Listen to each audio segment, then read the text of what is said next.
Hi, this is Krishna Iyer with the Delray Beach Iyer think tank in Delray Beach. Glad you could join us today.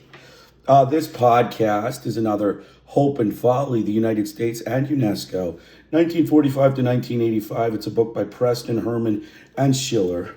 It's about the United States and UNESCO relations. So let's get started. So we were, talking about yesterday the championship censorship Yankees and the championship disinformation Yankees. The Yankees press and the Yankee government, they have a campaign of censorship and disinformation, largely because of the way they read international guidelines, largely because they don't pay attention to the international guidelines. I mean, if the guidelines say that they're not necessarily meant for, international prosecution, they don't really worry about it, right? But, the fostering of, accurate, balanced journalism, the allowing of honest reporting and, completely including all ideas, including all, perspectives, not selective reporting, but, vast reporting. All of these things, the fact that they, consider journalism codes of ethics, standards of ethics, and codes of professional responsibility for journalists, not important. That's why they voted against all of these things in UNESCO in their time when they were in UNESCO. And then when they left, they withdrew. They withdrew angry at the fact that there were journalist standards and there was this mass media declaration that enforced, codes of ethics for journalists. It sought positive and constructive, approach to journalists. It sought, professional standards for journalists, responsibilities for journalists, all of these things they wanted to get rid of because they're con artist Yankees. They're championship censorship Yankees, and they are championship disinformation Yankees. And that is why all of these things, they did in UNESCO. They were, very poor. Their behavior was poor. Like we said, they were short-tempered Yankee super racist. When it came to the third world, they were short-tempered Yankees, super racist. They walked out of meetings. They propagandized with their media. They, distorted. They presented distorted information, disinformation campaign against UNESCO. And for that, we're getting to, the additional thing, which is we need to expel the United States from UNESCO. The United States needs to be expelled from UNESCO. They don't belong in this organization. They're pro-censorship and pro-disinformation of the press, and that is how their press behaves. We gave yesterday some reasons that the Yankees should be expelled. You got to focus on expulsion. We're going to be focusing on expulsion of the Yankees. They don't deserve to be in UNESCO. They are colonialist and imperialist white supremacy nativists that contradict the goals of UNESCO. That is the first reason that we say they are colonialist and imperialist white supremacist nativists that contradict the goals of UNESCO. They scandalized and conducted a disinformation and distortion campaign against UNESCO prior to their withdrawal. It was filled with fraud. It was filled with fraud journalism, lies and deceit, unbalanced coverage, no balanced reporting, total omissions. There were, hundreds of omissions about statements UNESCO made that they never made. There were, hundreds of, lies, just libelous lies against UNESCO. And for that, they need to be expelled from UNESCO. They did not commit to the third world for 37 years, and then they rejoined in 2023. So just like that, willy-nilly, the Yankees just rejoined UNESCO. I mean, what is that about? Why did they rejoin? It's already suspicious, right? Everybody should already be suspicious about the motives of the Yankees rejoining in 2023. After 37 years went by, they didn't pay a dime or care about the third world, education, literacy, science, journalism, none of that. They cared nothing about that. They're better off, and UNESCO is better off without them. That's my fact. They will ruin the education. They will ruin the journalism in UNESCO if they rejoin UNESCO and they're allowed to stay as members of UNESCO. In addition, they waged colonial wars against member states in 2026, specifically against UNESCO Charter and multiple UNESCO covenants. Okay, UNESCO is a decolonization organization. It was meant to free peoples of oppression, and the Yankees are trying to further oppression through oil theft in Venezuela, Iran, and Cuba. That is their goal. They're trying to steal, and they're trying to recolonize and re-imperialize. That doesn't go with the goals of UNESCO. Washington should read the covenants of UNESCO before they start joining organizations for which they are going to be subverted, negative, and not allowed in the organization. It is against UNESCO's covenants and charter to allow colonization and imperialism against member states of UNESCO. So again, the reasons are ideology, nativist and short-tempered Yankees, colonialism, fascism, and distortional censorship and disinformation Yankees. So again, we got to say, let's kick the Yankees out of UNESCO. They need to be kicked out of UNESCO because they don't belong there. We also talked about, the third world creativity, the Yankee censorship, and, these books are outstanding. These books are outstanding. But, the presentations that I make, they consider it third world creativity. And that's, they're super racist, short-tempered Yankees, right? Because they're short-tempered, super racist Yankees. Everything about my creativity and my ability to humor myself while I give, readings about, read the book and, make comments and, conduct a proper, opinion segment to these broadcasts. They would, dismiss it because they think it's third world creativity. It's third world creativity because they're short-tempered, super racist Yankees. So, I want to tell everyone that, if you are, trying to promote democracy, remember the Yankees. What's in this book is what they get angry about, and they throw it into some sort of third world, presentation about something that's very factual, very truthful, and highly critical, right? Anything critical or embarrassing for the Yankees is third world creativity, and that's a no-no, right, Washington? That's a no-no. You're not allowed to, insult the Yankees because, the Yankees, have, they're very, powerful people, right? They're powerful, disinformation, con artists, Yankees, and censorship champion Yankees.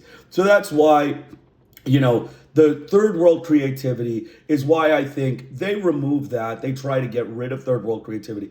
They don't believe third world creativity is important. They don't believe, anyone who presents democratic ideas is, very good at it because they want to be the con artist, because they don't present books like this. You see, they take these books out of print and they put them away. And that brings me to my next segment, which is that the Google Drive link will be in the description section of the video. Please download it, but please buy this book, Hope and Folly. It'll work to keep the book in print, and it'll work to help people to understand the book and, make sure that the book stays. The publisher will know that we need to keep the book in print. There's a demand for this book until this, UNESCO, review of the Yankees is solved. All of these books on UNESCO, I want to keep in print because I think UNESCO and all of, the major diplomats that deal with UNESCO should read these books and understand the Yankees, complicity in the Yankees' criminal action in UNESCO. They need to be expelled from UNESCO, as we said, and their war against UNESCO shows their, need for expulsion. So again, we need to, reevaluate Yankee prestige. We got to talk about Yankee prestige. So, basically the Yankee prestige, the Yankees garnered prestige, right? I mean, prestige for the Yankees, the con artist fraud Yankees, the super racist, short-tempered Yankee whites got prestige. How did they get prestige? I don't know how they got prestige. But when I read the books, then I know because, there's championship censorship Yankees and championship disinformation Yankees. So because they, waged the, disinformation campaign against everybody that they, had, called issue with. And, they just, basically covered up things, covered up all sorts of crimes, pretended that they were, liberators, when they were actually colonialists, imperialists, slave drivers, or, just, pro chattel slavery for countries. That's how they covered up prestige. They covered up, they covered up the truth, and they, had prestige for themselves. And that is why my books, and I have like 17 books online. This will be the 18th book.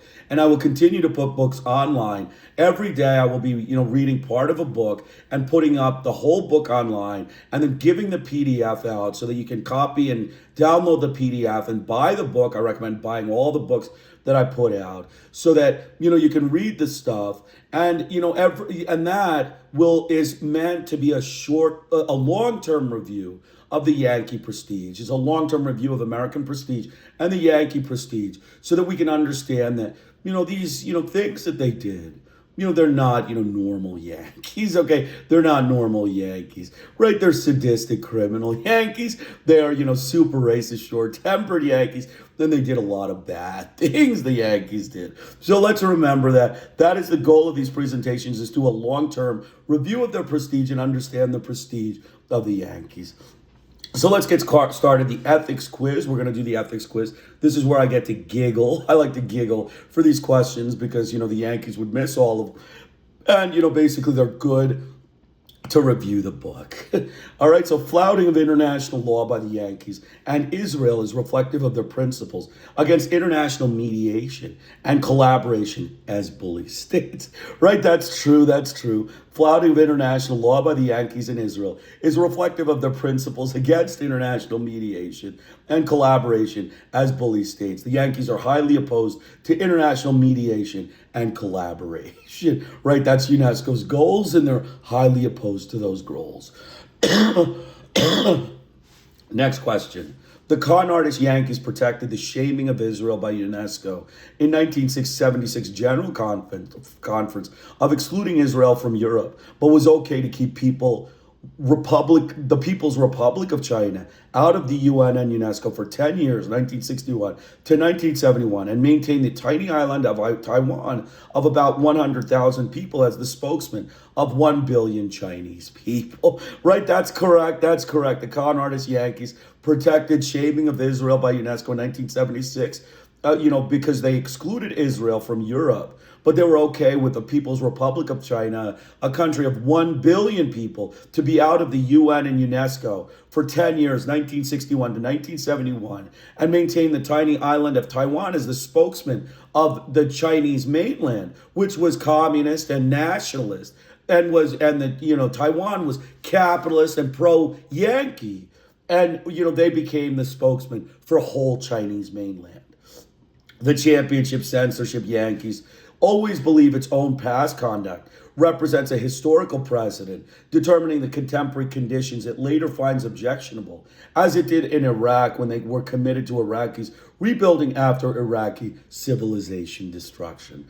That's false, right? That's false. The championship censorship Yankees never believe its own past conduct represents a historical precedent determining the contemporary conditions it later finds objectionable, like it did in Iraq when they committed to Iraq's rebuilding, which they never rebuilt after they destroyed Iraqi civilization. That's true. The U.S. manipulation of the mass communications in UNESCO included fabrication and outright lies in the press, which resulted in the NWICO Declaration of Responsibilities of the Mass Media. That's true, that's true. The U.S. manipulation of the mass communications in UNESCO included fabrications and outright lies in the press, which resulted in the NWICO Declaration of Responsibilities of the Mass Media. And that is what prompted the Yankees to withdraw.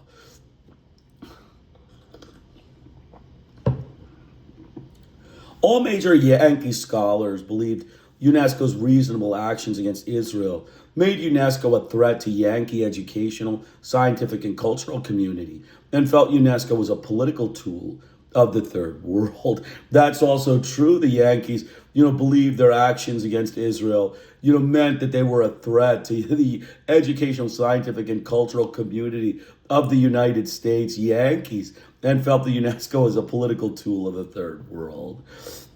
The American Academy of Art, Science, and Arts con artists reported the mobilization of the world intellectual, scientific, and artistic community to oppose UNESCO's politicization and restore it to its original Yankee national interest role. That's true. The American Academy of Science and Arts con artists, reported the mobilization of the world intellectual, scientific, and artistic community to oppose UNESCO's politicization and restore it to its original goal that the Yankees had, which was national Yankee interest.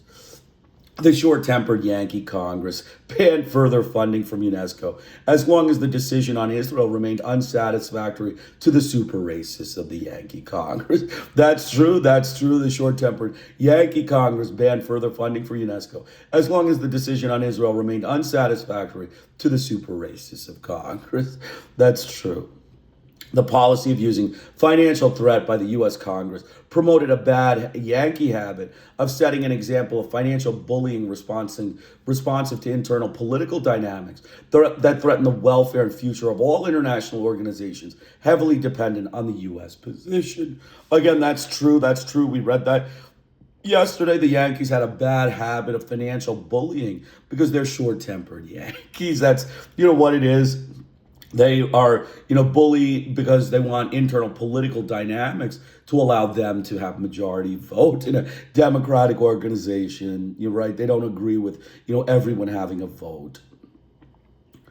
The Reagan administration reduced its multilateral aid to UNESCO to new lows and cut its assessed payments to the UN, scorning the World Court's jurisdiction and flouting international law. That's true. Remember, President Reagan reduced multilateral aid to UNESCO to new lows that it had never seen before and cut its assessed payments to the UN, scorning the World Court's jurisdiction and flouting international law. And then Reagan eventually withdrew from UNESCO. So, they were out of UNESCO. So this was an example of the Yankees waging a war, a financial bullying war, and just a general war against third world journalism. It was basically the Yankee war against ethical third world journalism. Conditioned to believe UNESCO guilty as charged, even by irresponsible Yankee zealots. Mass opinion could not believe UNESCO innocent of the accusation of the Yankee perpetrators' responsibilities for wrongdoing they had so nefariously brought about. That's also true. We read that yesterday. The Yankee public, the American public, was conditioned to believe UNESCO guilty as charged, even by irresponsible Yankee zealots. Mass opinion could not believe UNESCO was innocent of the accusations, the Yankee perpetrators' responsibilities for the wrongdoing they had so nefariously brought about.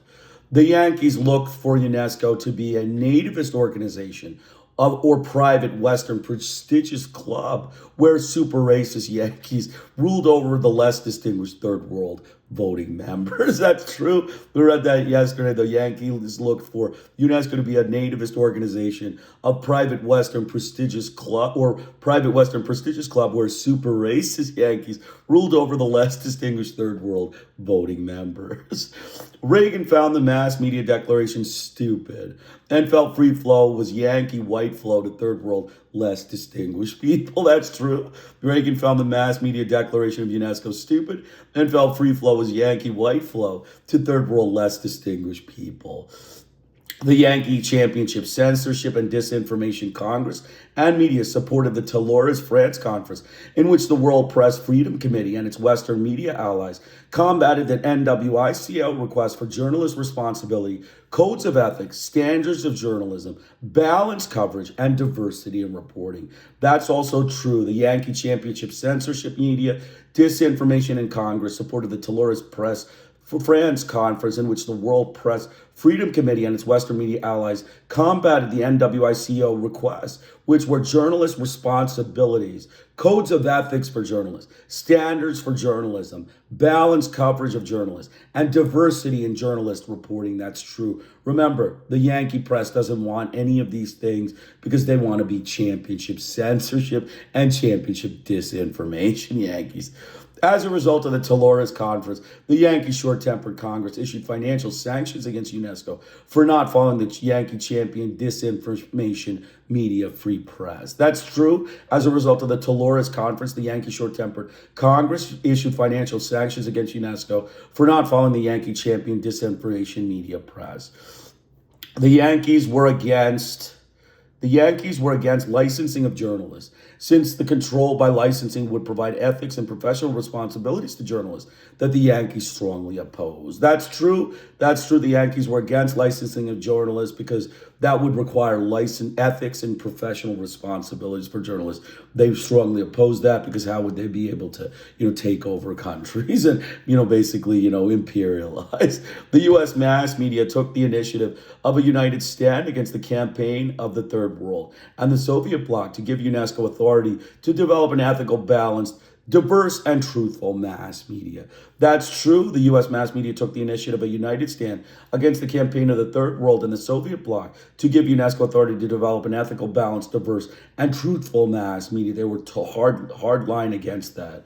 Time and Newsweek published UNESCO-sponsored coalition of tyrannies and their accomplices hatching elaborate plots to muzzle free world news media for the minor reasons of large-scale omissions, fabrications, and unbalanced Yankee disinformation media. That's true. That's true. We read that yesterday. Time and Newsweek published UNESCO-sponsored coalition of tyrannies and their accomplices hatching elaborate plots to muzzle free world news media for the minor reasons of large-scale omissions, fabrications, and unbalanced Yankee disinformation media.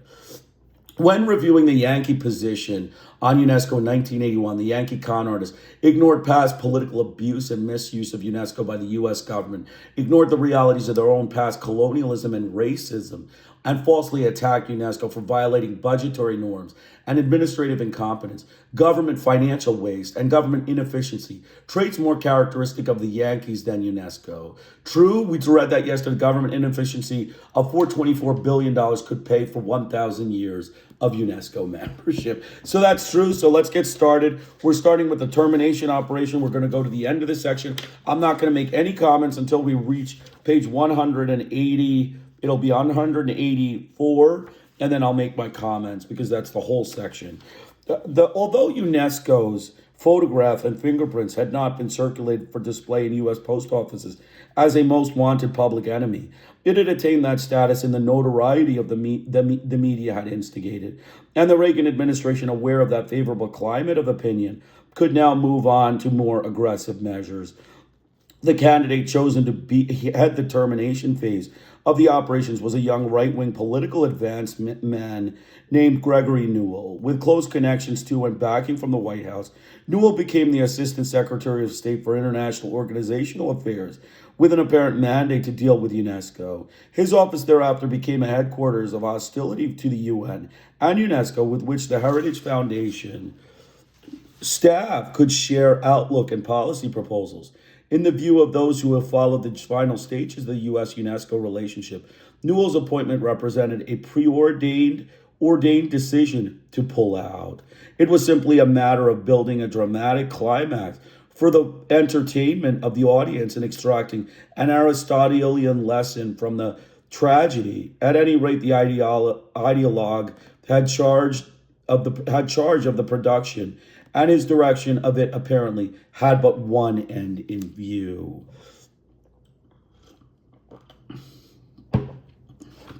The unequal contest between the contending sides over U.S. policy toward UNESCO became clearer during 1982. Newell, of course, now had oversight of UNESCO affairs and seemed determined to remove from effective influence any members of the IO staff that understood the history and the value of the UNESCO relationship. Newell did not want an institutional memory to inhibit the policy positions he had decided to adopt. He also prepared to cut funding for the U.S. National Commission to lessen its opportunity to organize the network of professional societies that had the widest knowledge and the most favorable assessment of UNESCO's activities over the years.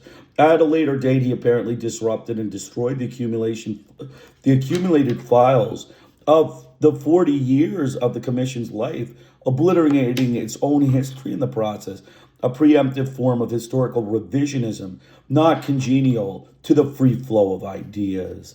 His Heritage Foundation allies, meanwhile, began their massive UN assessment project that would amount to some backgrounders, pamphlet-sized pieces, 3 lecture series, 3 books, 15 executive memos, and 7 book-sized UN studies by the end of 1986. Given heritage of vast financial resource and distribution system, a further propaganda windfall would skew the public perception of UN affairs, and Newell was orchestrating the U.S. withdrawal from UNESCO. Opposing this powerful mobilization of official design and popular influence would not be easy. Where were the big battalions of support? Was there a mouse that could roar? If history was any indication, UNESCO itself had been able to generate strong, if often erratic and ineffective support over the years.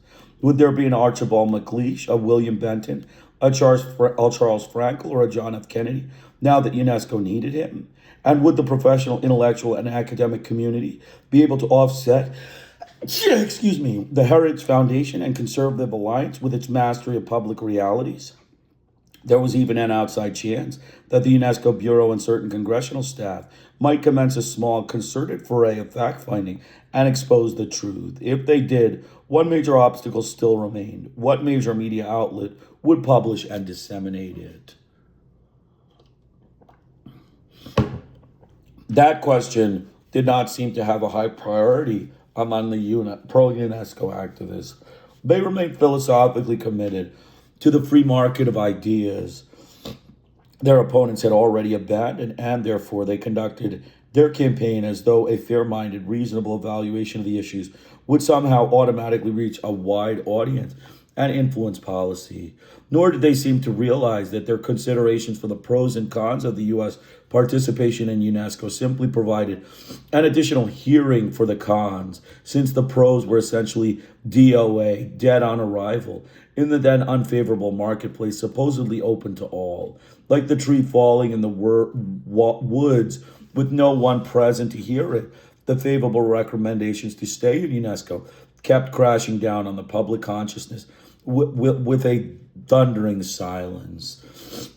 The first such effort of thoughtful reappraisal took place at the Columbia campus of the University of South Carolina, June 1st to 3rd, 1982. Its president and host, James Halderman, chairman of the U.S. National Commission, arranged and sponsored the special meeting of his organization. The conference report described the event as a critical assessment of the U.S. participation in UNESCO, the first overall study of that participation organized by and for the American public since 1960.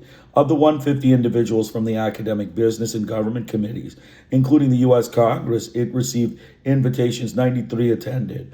Both Jean Girard, U.S. Ambassador to UNESCO, and Director General Mabau were present and gave major addresses.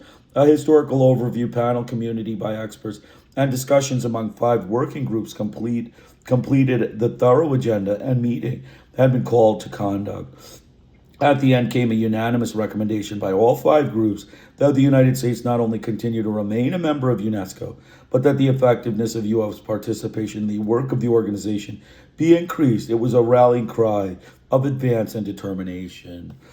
One need only read over the professional analyses by U.S. experts on U.S.-UNESCO relations going back to the late 1950s, evaluations and recommendations that become monotonous in their understanding of UNESCO's value and their calls for greater U.S. leadership, to be overwhelmed by the ironic and poignant nature of this last cry for help. If a quarter century had not changed the State Department's or the President's commitment to this indispensable international organization, would they now respond and reverse 3 years of benign neglect? With Ronald Reagan in the White House and Gregory Newell as Assistant Secretary of State for International Organization Affairs, it did not seem likely. Even sadder was the conference expectation that the National Commission would emerge from the South Carolina meeting, designed for it by the UNESCO Constitution. Would a vigorous advocate of planning and policy formulation overseeing the State Department's management of its UNESCO affairs be welcomed by the very people who had cut the National Commission staff to shreds, soon to end its funding entirely?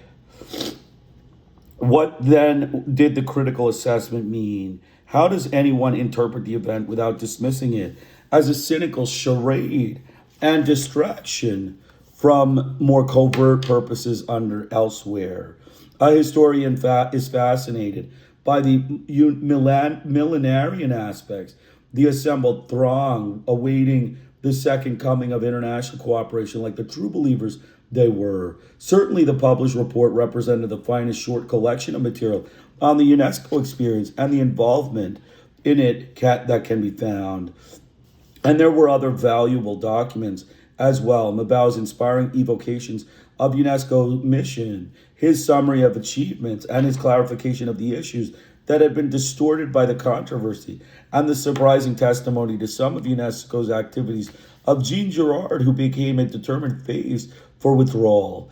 If expert assessments of academic conferences determined the course of history, yet they fit the Reagan definition of acceptable behavior, not politicized over budget or grossly mismanaged.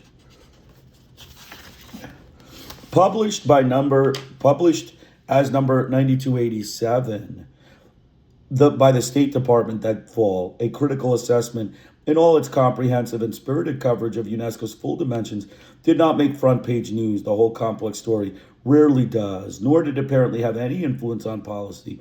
On the other hand, it did not appear in the obituary columns.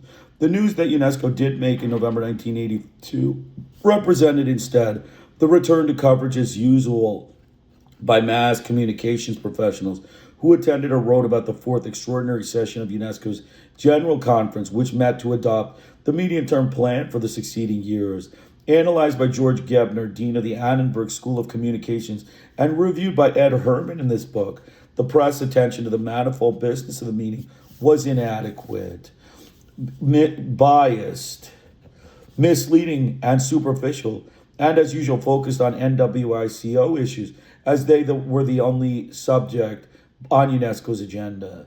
No one reading the media accounts ever knew about the 13 major programs that represented the great majority of UNESCO's activities, and the messages conveyed about the mass communication issue in UNESCO were hostile, negative, speculative, and strident, anticipating consequences that the actual resolutions and official actions of the conference did not support at all. So again, unbalanced coverage, selective reporting, and, basically biased, frank bias, prejudice.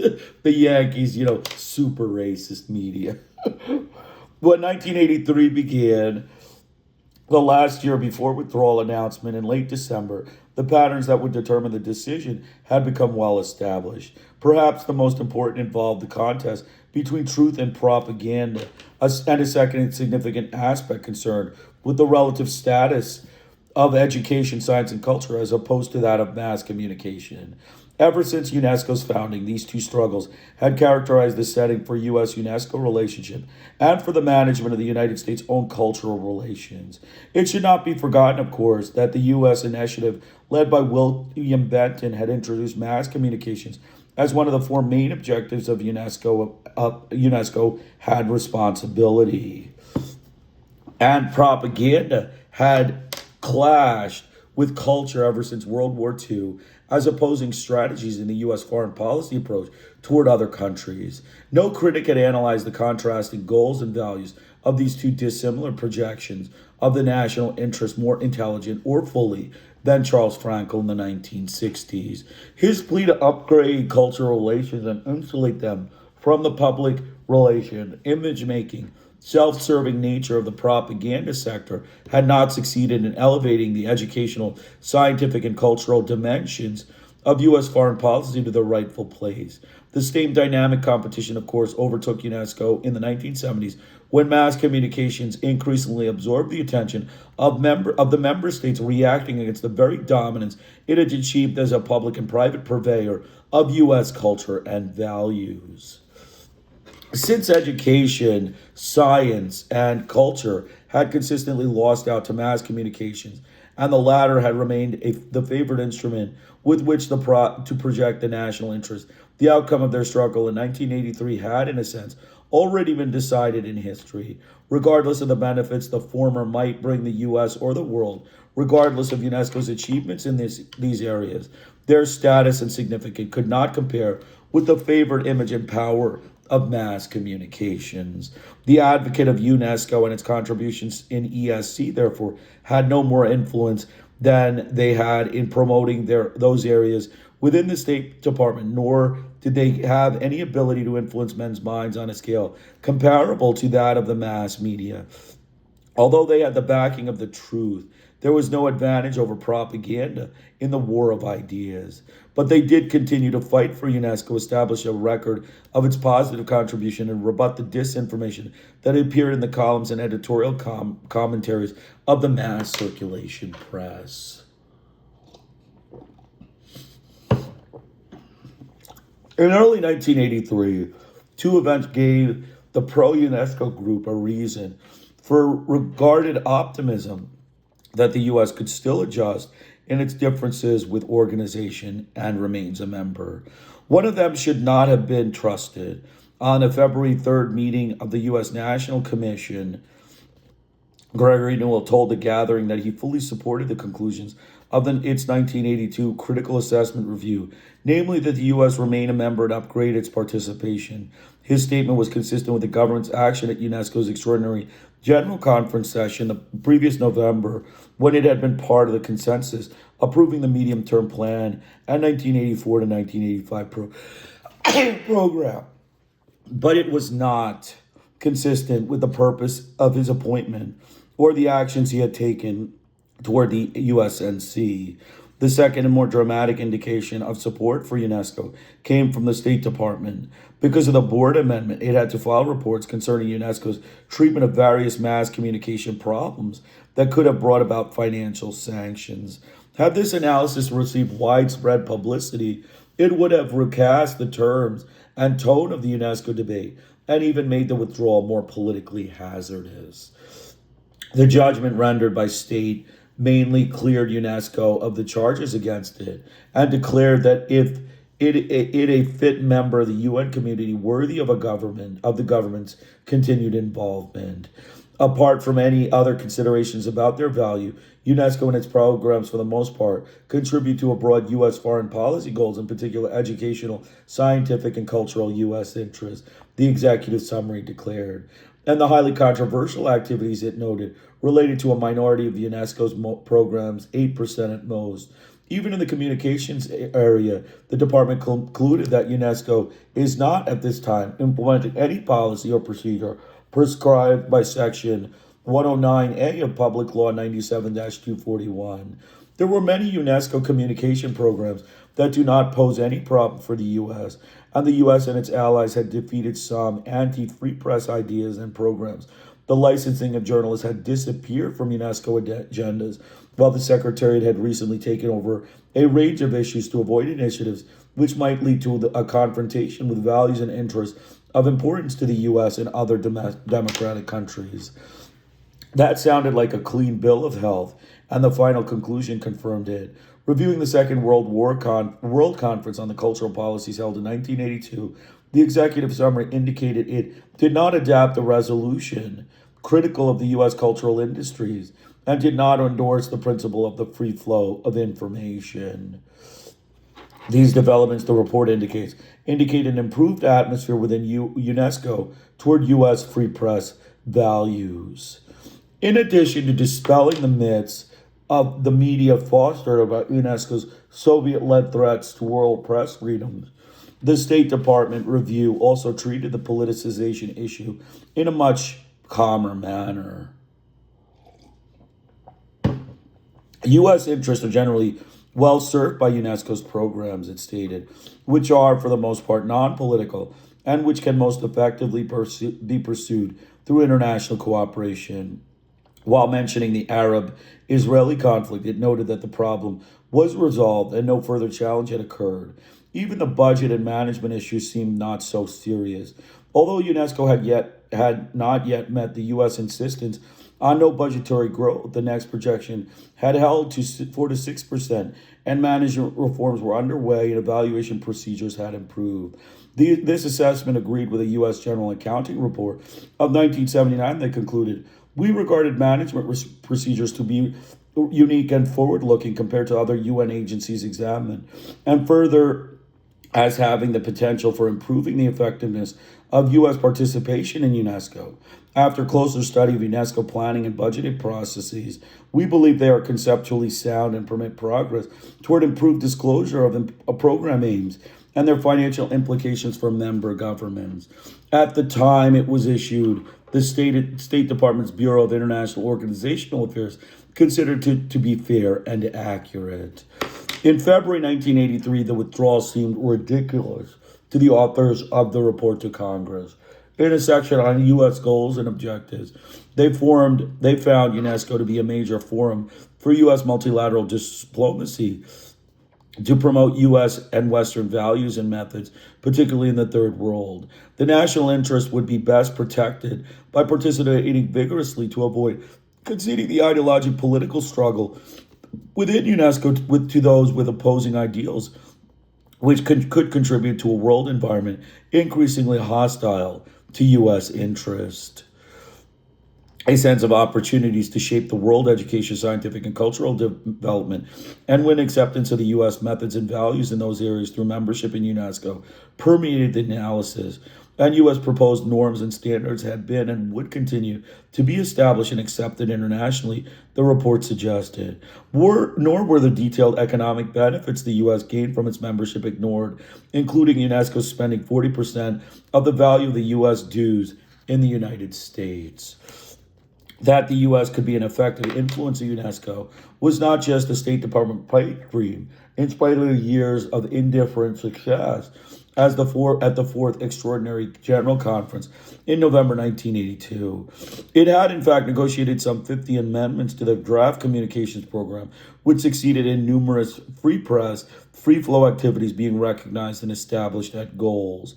The February 1983 evaluation that thus joined dozens of other testimonials that had confirmed UNESCO's advantages and utility over the years.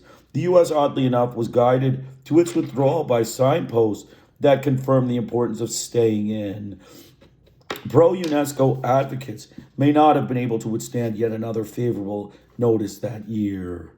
In June 1983, however, the State Department announced that yet another review of the relations with UNESCO would commence, even though it had just produced a full such assessment for the Congress 3 months earlier. Were the right-wing conservatives like some gambler on a losing streak determined to keep the rolling dice of investigation until they won with a negative report? Were the personal changes underway helped to create more critical findings? One wonders. The U.S. National Commission had no indication that anything ominous was underway. According to Leonard Sussman and other members of the commission, the director of UNESCO affairs at the State Department in July 1983 informed them that the purpose of the review was to secure positive improvements in UNESCO's behavior, not to pave the way for the withdrawal. This was a straight justification since the U.S. already benefited from positive improvements because of the Beard Amendment, its own negotiations, and Mabau's skillful multilateral diplomacy. But 1976 on, it had testified to these improvements in evaluations of the 1982 Extraordinary General Conference and the favorable assessments of UNESCO delivered to Congress that February. Another search for ways to secure changes to UNESCO was not therefore indicated by the evidence that state had already submitted, nor was it by any understanding of the world situation in the 1980s. As Professor Majid Terranian has pointed out, a different set of economic and political realities confronted the United States in the 1980s, and it should have recognized them and adjusted policies accordingly. OPEC, the sponsor of NIEO, had lost much of its momentum and its unity. The Third World itself, assuming it ever voted as a bloc, had become far more stratified and divided, and had generously adopted a new mood of reasonableness to attain the legitimate demands for change that its members had sought more angrily in the 1970s. As Director General Mabau has argued, the low development countries have always sought to arrive at a consensus acceptable to all in order to promote and consolidate international cooperation within the organization. I must say that in every issue that there has been conflict, the principle of consensus has prevailed. The process had certainly been working.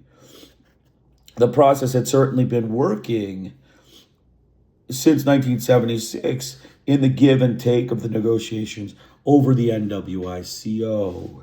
By the summer of 1983, however, the U.S. government still seemed to view the world and UNESCO through perceptions rigidly fixed by the realities of the 1970s and held in place by the doctrinal obsessions of its conservative leadership and the irresponsible apprehensions of the media industry's lobby. what the Reagan administration seemed to be seeking when it spoke of the positive improvements in UNESCO was not a search for consensus, moderation, or reasonableness, which had largely been achieved, but a radical restructuring of the organization to restore U.S. control and domination. Not unimaginable in the context of the other right-wing conservative fantasies that projected domestic agendas for a return of the days of Adam Smith, Horatio Alger, the robber baron era of unregulated monopoly power and social insecurity for labor and racial minorities. But given the nature of international life, where UN organizations represented sovereign authority over some 161 members whose political and economic priorities had to be acknowledged and adjusted, the U.S. desire to impose its will lacked contextual sense. It represented another sign that the nation sought unilateral power in multilateral environments. So you can see the Yankee super racists believe they deserve the only vote in UNESCO. The decision to re-examine UNESCO and possibly reopen old wounds must have been disquieting to the forthcoming UNESCO General Conference that would be held in November in Paris.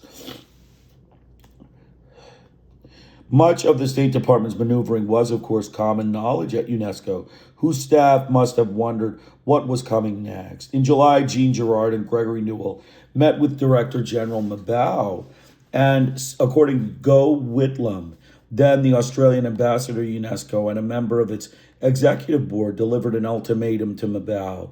As Whitlam recalls, Girard and Newell wanted UNESCO to cut or end all programs hearing upon peace and justice.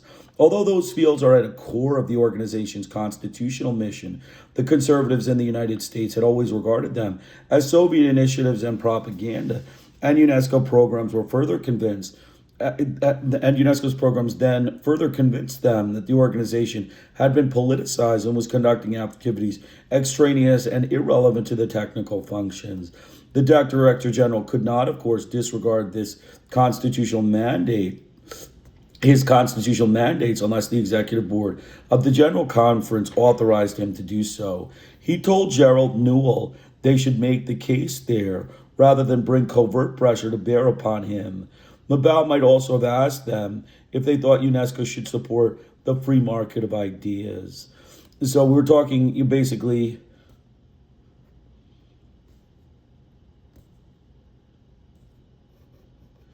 the U.S. thought of UNESCO as Soviet propaganda. That's all. They thought it was Soviet propaganda. Another warning signal came in October. Jean Kirkpatrick, who certainly spoke for the Reagan government, in testimony to Congress, described the administration's profound disapproval of UNESCO because it had succumbed to politicization, created obstacles to a free press, discriminates against Israel, and is utterly indifferent to fiscal restraint. By the time of the General Conference, therefore, it was clear that UNESCO was under intense surveillance of a still vague and ill-defined character, as though it were a political refugee of a suspect leading to trying to obtain a United States visa. Several things could now have a decisive impact on future developments, always assuming that the decision to withdraw had not been made in January 1981 or earlier. Who would lead the United States delegation to the conference, and under the directions from the White House and the State Department? What sort of record would Mabao and the General Conference establish? And finally, what kind of U.S. evaluation of those events would follow? It seemed to have been agreed by that a critical watershed had been reached, one that would surely determine the future of the U.S.-UNESCO relationship. According to a number of accounts of the events of the 22nd General Conference of the UNESCO, the United States achieved an important, if not stunning, success. Combined with the progress that had been made since 1976, a new era of the history of U.S. participation could well have been expected to open. Leadership such as had not been visible since the days of Kennedy and Benton had demonstrated intelligence mastery of the complex negotiations and diplomatic sensitivity. UNESCO, in turn, had staged a conference that revealed a remarkable ability to achieve consensus and to reduce contentious and divisive ideologic conflict. On two of the three questions that affected the future relationship before the Paris meeting returned positive and hopeful answers. But the U.S. government saw none of this or regarded it as irrelevant and treated the events of Paris as another UNESCO failure. The delinquent organization remained an object of suspicion and deep distaste to the conservative coalition. An announcement of intent to withdraw followed in December, and the departure itself came 1 year later. The State Department chose Edmund Henley to head the delegation to the General Conference. A staunch Republican and Heritage Foundation member, Henley also represented international business as a vice president of the Mobil Oil Corporation. As a self-made man, Henley may have had conservative views on economic issues, but he was independent, strong-minded, and fair. From his knowledge of global scene, he understood the complex political realities that affected multilateral organizations. He could be counted on to go to Paris with an open mind, recognizing the bargaining position of his opponents, and defend the U.S. national interest with skill and intensity. He had no desire to impose U.S. values on the world, but he would come back home with the best deal he could obtain for his country. And he was willing to criticize what was going on wrong with the U.S. side of UNESCO relationship and try to improve it. Having been appointed to the U.S. National Commission soon after the Reagan administration took over, Henley knew the issues, the sorry state of USNC in building support for UNESCO, and some of the politics behind the U.S. dissatisfaction with the UNESCO affairs. He realized that there were forces in the administration hostile to the international cooperation and determined to undermine support for it, but he accepted the appointment in the belief that if he achieved the agenda of return the U.S. had demanded, the country would honor its impact pledge to remain an active and leading member of UNESCO.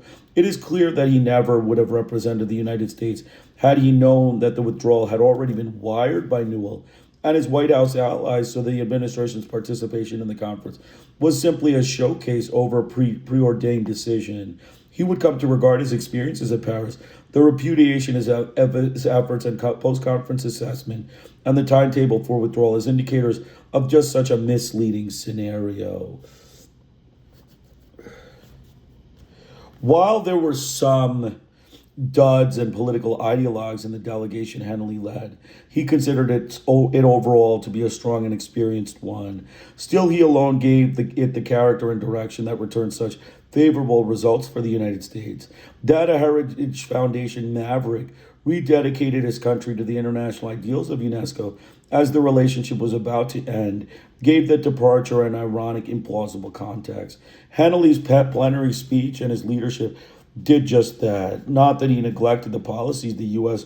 had been defending in UNESCO for a decade, but he recognized as well the need for international cooperation, the existence of the many good things and excellent programs for which UNESCO was responsible, and the professionalism and dedication of the UNESCO Secretariat. And after listing the deep concerns the United States still had over communications, politicization, human rights, bureaucratic centralization, and budgetary growth, Henley said he was convinced that this conference can lay those concerns to rest. He pledged his delegation would listen to your points of view and make every effort to reach consensus by consultation, debate, and reasoning together. We can rekindle the dream of our founders. Henley concluded, it's still possible. Indeed, it was, as Henley discovered in the course of deliberations in Paris. Among the numerous signs that the spirit of accommodation and forward progress was the mutual respect and friendship that Henley and Mabau developed. That in itself seemed remarkable, since the United States brought a hardline position to its demands for changes that were backed up by its threatening posture of pre-conference intimidation and intimations of political boycott should UNESCO measure up to those standards. The Director General must have sensed the hope and understanding Henley exhibited in his plenary speech and his negotiations, the expectation that things can be worked out. And Mabau and Minister Toll of Lebanon, a conference president, responded accordingly, as did other representatives from the Third World. As a result, not only did Henley and the U.S. delegation work expertly and hard, but other nations matched that effort to ensure a positive outcome. Ending 2 days ahead of schedule, the Paris meeting conducted its business with unusual dispatch, the consequence of the decline in ideologic rhetoric and political harangues, as well as the motivation for concrete accomplishment. So remember, this is Edward Hemley, the head of the delegation, a staunch Republican and Heritage Foundation member. They put a Heritage Foundation member with all these good values, when, good value Republicans, right? He was a great man, but, they get kicked out. They expel the United States is our statement. Democrat, Republican, don't matter. The U.S. needs to be kicked out. By any reasonable, considerable judgment, the United States no longer had just cause for terminating its relationship with UNESCO.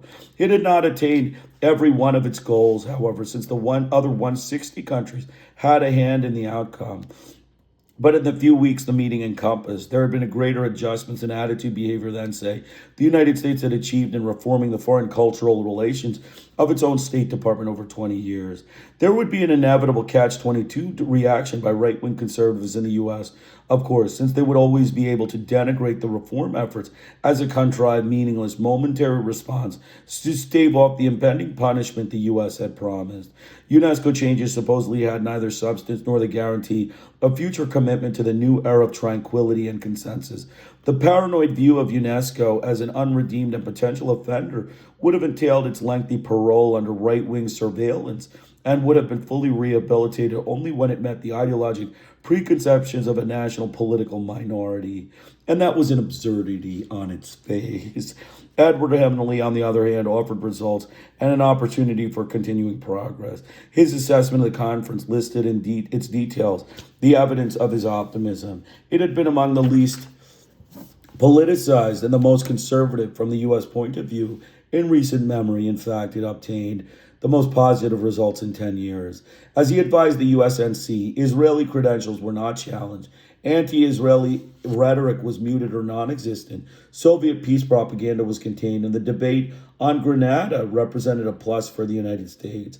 Henley reported that no threat to freedom of the press had developed, and the NWICNO had not dominated the discussions, that the U.S. had even won recognition for issues in mass communications it considered important, namely the watchdog of the press and opposing abuses of power and state censorship to block the free flow of information.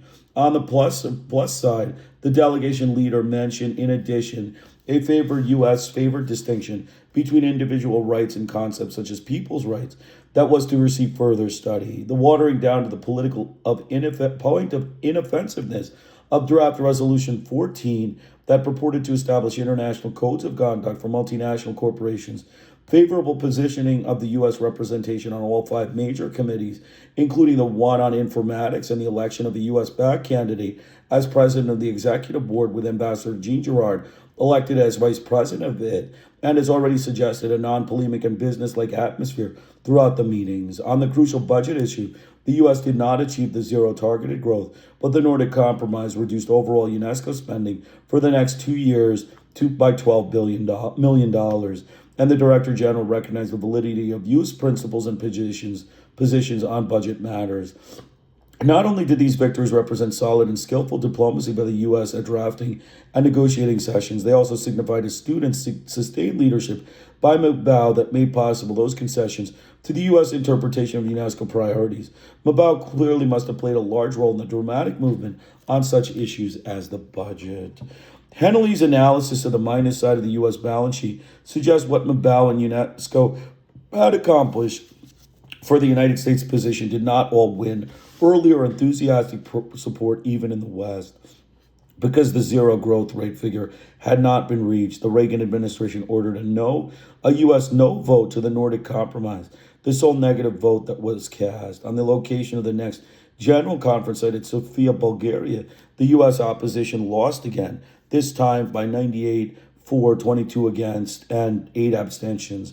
Henley also believed that UNESCO still did not utilize the private sector sufficiently in its programs, that procedures needed more improvement, and that certain activities in all UNESCO sectors might exhibit an anti-Western spirit without continued close vigilance in the future.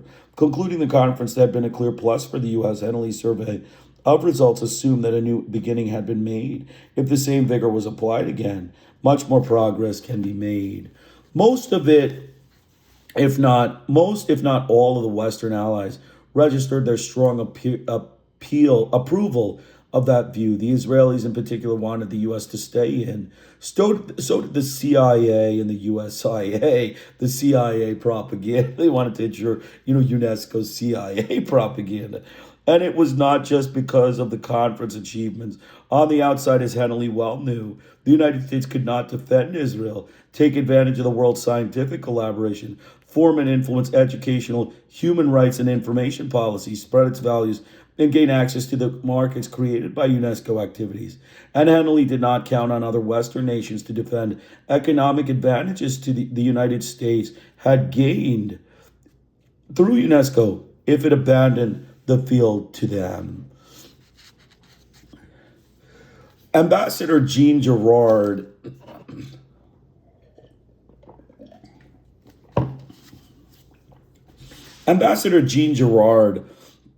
confirmed Hennelly's evaluation of the conference in November 1983. She too offered a favorable estimate of the proceedings. We can take pride in the work and in many of the accomplishments of this general conference, she said. It has been marked in many instances by agreements on issues about which such agreement has not always been easy. Most important, she predicted, I believe, we have laid the groundwork here for greater efficiency and effectiveness in UNESCO's programs. Had it not been for the policy review being assembled under Gregory Newell's direction, which kept the door open to further reconsiderations by the Reagan administration, UNESCO could have believed the crisis had passed and the relationship with the United States had survived intact. Yet there was another unsettled issue, which might also threaten the new beginning Edward Hennelly had proclaimed. Was the mass communications industry ready to report these new realities to its audience of readers, and was it willing to abandon its distorted coverage of UNESCO and give its story equal access to the free market of ideas the industry controlled?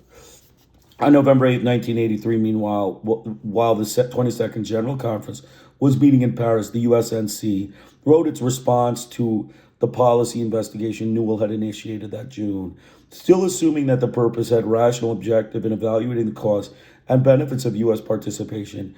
James Halderman, the UNSC chairman, once more took a stand behind reform from within, strong American leadership, and a revitalized national communism, which could improve the management of our relations with UNESCO by means of more resources and a concerted effort by the private sector. Referring again to the positive recommendation to the USNC conference in 1982, Halderman wrote, Newell, that a recent survey reaffirms last year's conclusions, i.e. remaining in and increasing our impact there. And this represented another unanimous agreement among the natural associations the USNC had consulted. Some of them had even quantified the specific benefits of UNESCO membership and the anticipated costs of withdrawal. Since USNC and its associate members were, in fact, the major participants of UNESCO's field of operations, their influence on policy should have carried great weight if the government thought those fields had any connections of national interest, as had once been believed at UNESCO's founding. So give me 1 second. I'm going to take a short break. Glad you could join us today.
Okay, we're going to continue page 172.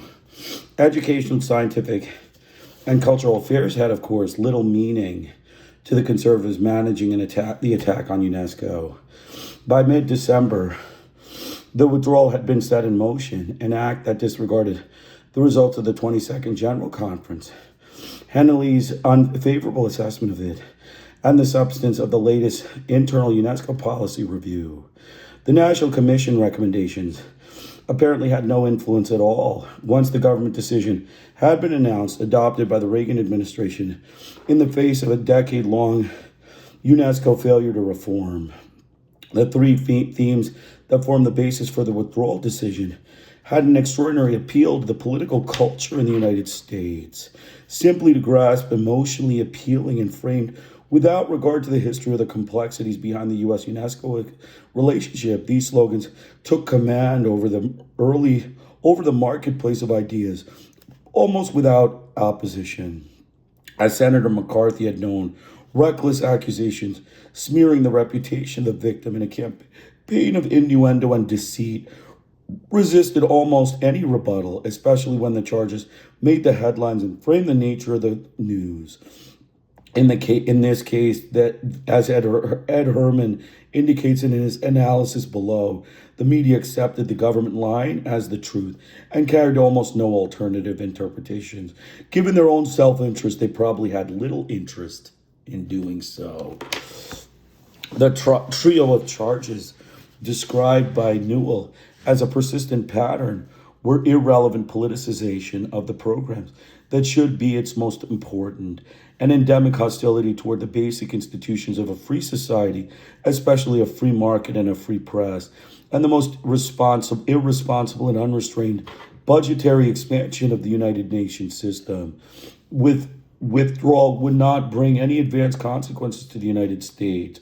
Withdrawal would not bring any adverse consequences to the United States. Newell asserted, since there were a few, if any, UNESCO activities, the important functions of which cannot otherwise be fulfilled, intellectual and scientific consideration would continue in other channels if need be. Newell must have been imagining bilateral future, even more ethnocentric as a finding, but given the fact that neither culture, commerce, nor world trends can proceed meaningfully without the participants of U.S. nationals and American institutions, cooperative arrangements will surely be activated and on a healthy, non-ideologic basis. So, withdrawal would not give any adverse consequences, but expulsion will. I mean, that's the key, is withdrawal is not adverse consequence, but now it's expulsion, Yankees. As Newell fleshed out the main outline of his argument, other exaggerated and inaccurate descriptions of UNESCO completed the mythical and ideologic image he was creating. UNESCO programs and personnel are heavily freighted with an irresponsible political content, he stated.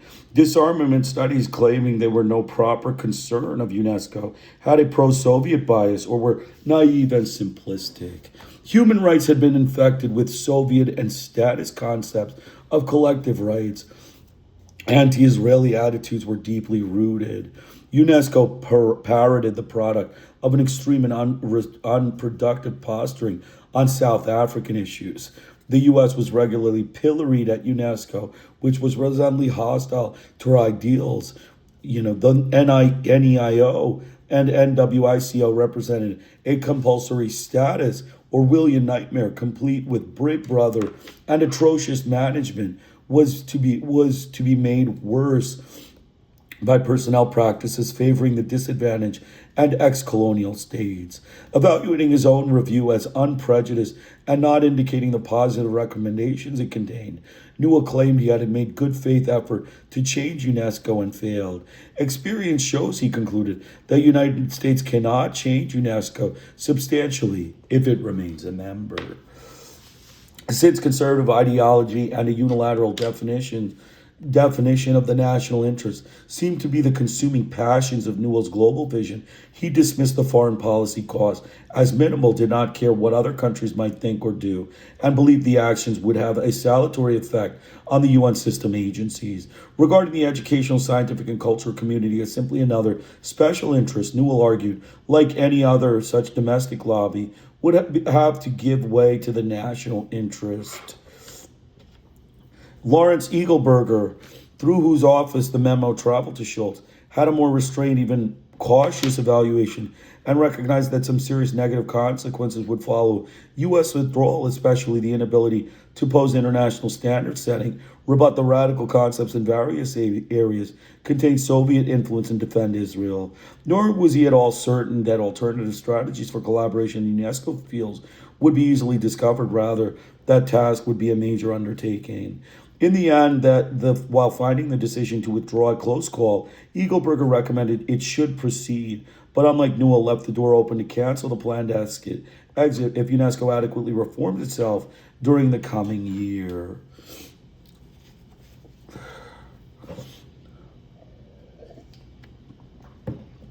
On December 16, 1983, while the State Department was acting on the Newell Memorandum of the 13th, the U.S. National Commission held its 47th annual meeting. It heard Edmund Henley's positive analysis of the General Conference, reviewed its own previous assessments, as well as those of the U.S. mission to UNESCO and the State Department, and on the basis of all this evidence, voted 41-8 to stay in. The 8 negative votes represented Reagan employee and appointees. On the morning of that meeting, however, an editorial supporting withdrawal had appeared in the New York Times. The coincidence seemed remarkable. Not only did it undermine the Commission's position, but it apparently had been the product of a State Department leak that angered and surprised Schultz, who was not yet aware of the Newell initiative. Enlisting the New York Times with all its influence in the Newell orchestrated withdrawal once more revealed the unequal conditions that prevailed in the free marketplace of ideas. The USNC's evidence and assessment received no such notoriety or circulation in that same newspaper. The tempo of activity and disinformation accelerated during the final weeks of 1983. Newell was prepared to tell the National Commission that the administration was studying its options. Eagleburger had promised Holterman that no decision would be made without a full review to which the USNC would have access, and the Commission wanted to see it and have it publish a free-flow information concern. The review itself, while not yet fully completed, had been prepared by the UNESCO career professionals in the State Department. Although it criticized UNESCO, it also upheld continued U.S. participation and membership in the organization. Parts of it had been or were about to be leaked to the congressional members and their staff, and the USNC was determined to get a copy. Newell's conclusions, therefore, were in conflict with the substance of the policy study, which was likely to become public knowledge. In response, Newell did two things. He organized an off-the-record press briefing and a campaign to manage the UNESCO news and the media. And second, he had to prepare or have a written summary of the policy study that would resolve the cognitive dissonance between the substantive materials of his own interpretation of them. On December 22nd and 23rd, the final stages of the decision-making process took place. Schultz made his recommendation and the president approved it. In between, the Canadians urged the United States not to withdraw. Canada's plea that the U.S. take no unilateral action until it consults extensively with its friends and allies received no consideration, as the Reagan administration rushed to make the announcement before the year ran out. The Secretary of State notified Director General Mabau on December 28th, and Gregory Newell held his off-the-record briefing the next day. In these various exchanges, the outline of the following year's strategy began to take shape. It suggested that the internal struggle to define U.S. policy toward UNESCO was still underway, although the overall framework gave UNESCO little or no opportunity to meet the U.S. demands for reform. The primary and overriding limitation on a successful resolution of the crisis was the Reagan administration's insistence that UNESCO had only 1 year to satisfy the United States. The 1983 General Conference had ended just before the U.S. notice of withdrawal. Another meeting would not be held until 1985. The Director General and the Executive Board could act, but no confirmation of those policies by the assembled member states could occur until 1985. Apart from that, the timetable of turning around a 160-member organization in 1 year or less with all the procedural complications seemed totally unrealistic. But it was to work. UNESCO would have to have early and full notice of the bill in particular from the United States. It needed to know exactly what exactly had to happen to abort the U.S. withdrawal. Whether the U.S. would assist in the process of change beyond setting forth its complaints would also help determine the outcome, since the United States still had administrative skill and leadership influence to expend its reform was, in fact, a high priority. I second almost a serious obstacle to meeting the U.S. requests related to the nature of the accusations themselves. They had no specificity and described a subjective perception more than objective reality. Politicization became being an excellent case in point. Since global political values and priorities differed, and since 95% of UNESCO's programs did not suffer from the problem, how would the organization satisfy a nation that found it intolerable that politics existed at all in UNESCO, especially when that country had engaged in politicization itself and did so elsewhere? And how could UNESCO overcome the judgment that it had an endemic hostility to free market economics when its members encompass the whole range of economic theory, and when regulation of economic theory on behalf of public welfare was a common practice even in the United States? The answer to the UNESCO question, of course, existed in the U.S., not in UNESCO, just as the answer to McCarthyism rested in the mental applications and political hysteria of the senator himself, not in the reality of communism in the United States. And when Gregory Newell wrote about Orwellian nightmares of Big Brother, those were his paranoid delusions, not the programmatic experiences of the organizations he attacked. The resolution of the crisis, in effect, was a simple one: get Newell out of the State Department. Although the timetable and the accusations implied that the United States did not seriously consider the possibility of remaining in UNESCO, there were political forces which favored that outcome, and the right-wing conservatives still had to play out the hand they had dealt. Their own cards included access to the White House, congressional allies, the Heritage Foundation, propaganda campaign of support, and a compliant accessory to their plans, the U.S. media. But voices in the State Department, the Congress, and UNESCO's constituency urged moderation and fairness. A flicker of hope still existed. In Schultz's memorandum to the president, for example, he described as possible agenda of reform that narrowed the focus of expectations, but it did not become public knowledge or known in UNESCO until Newell so informed about on July 13, 1984, over halfway through the year.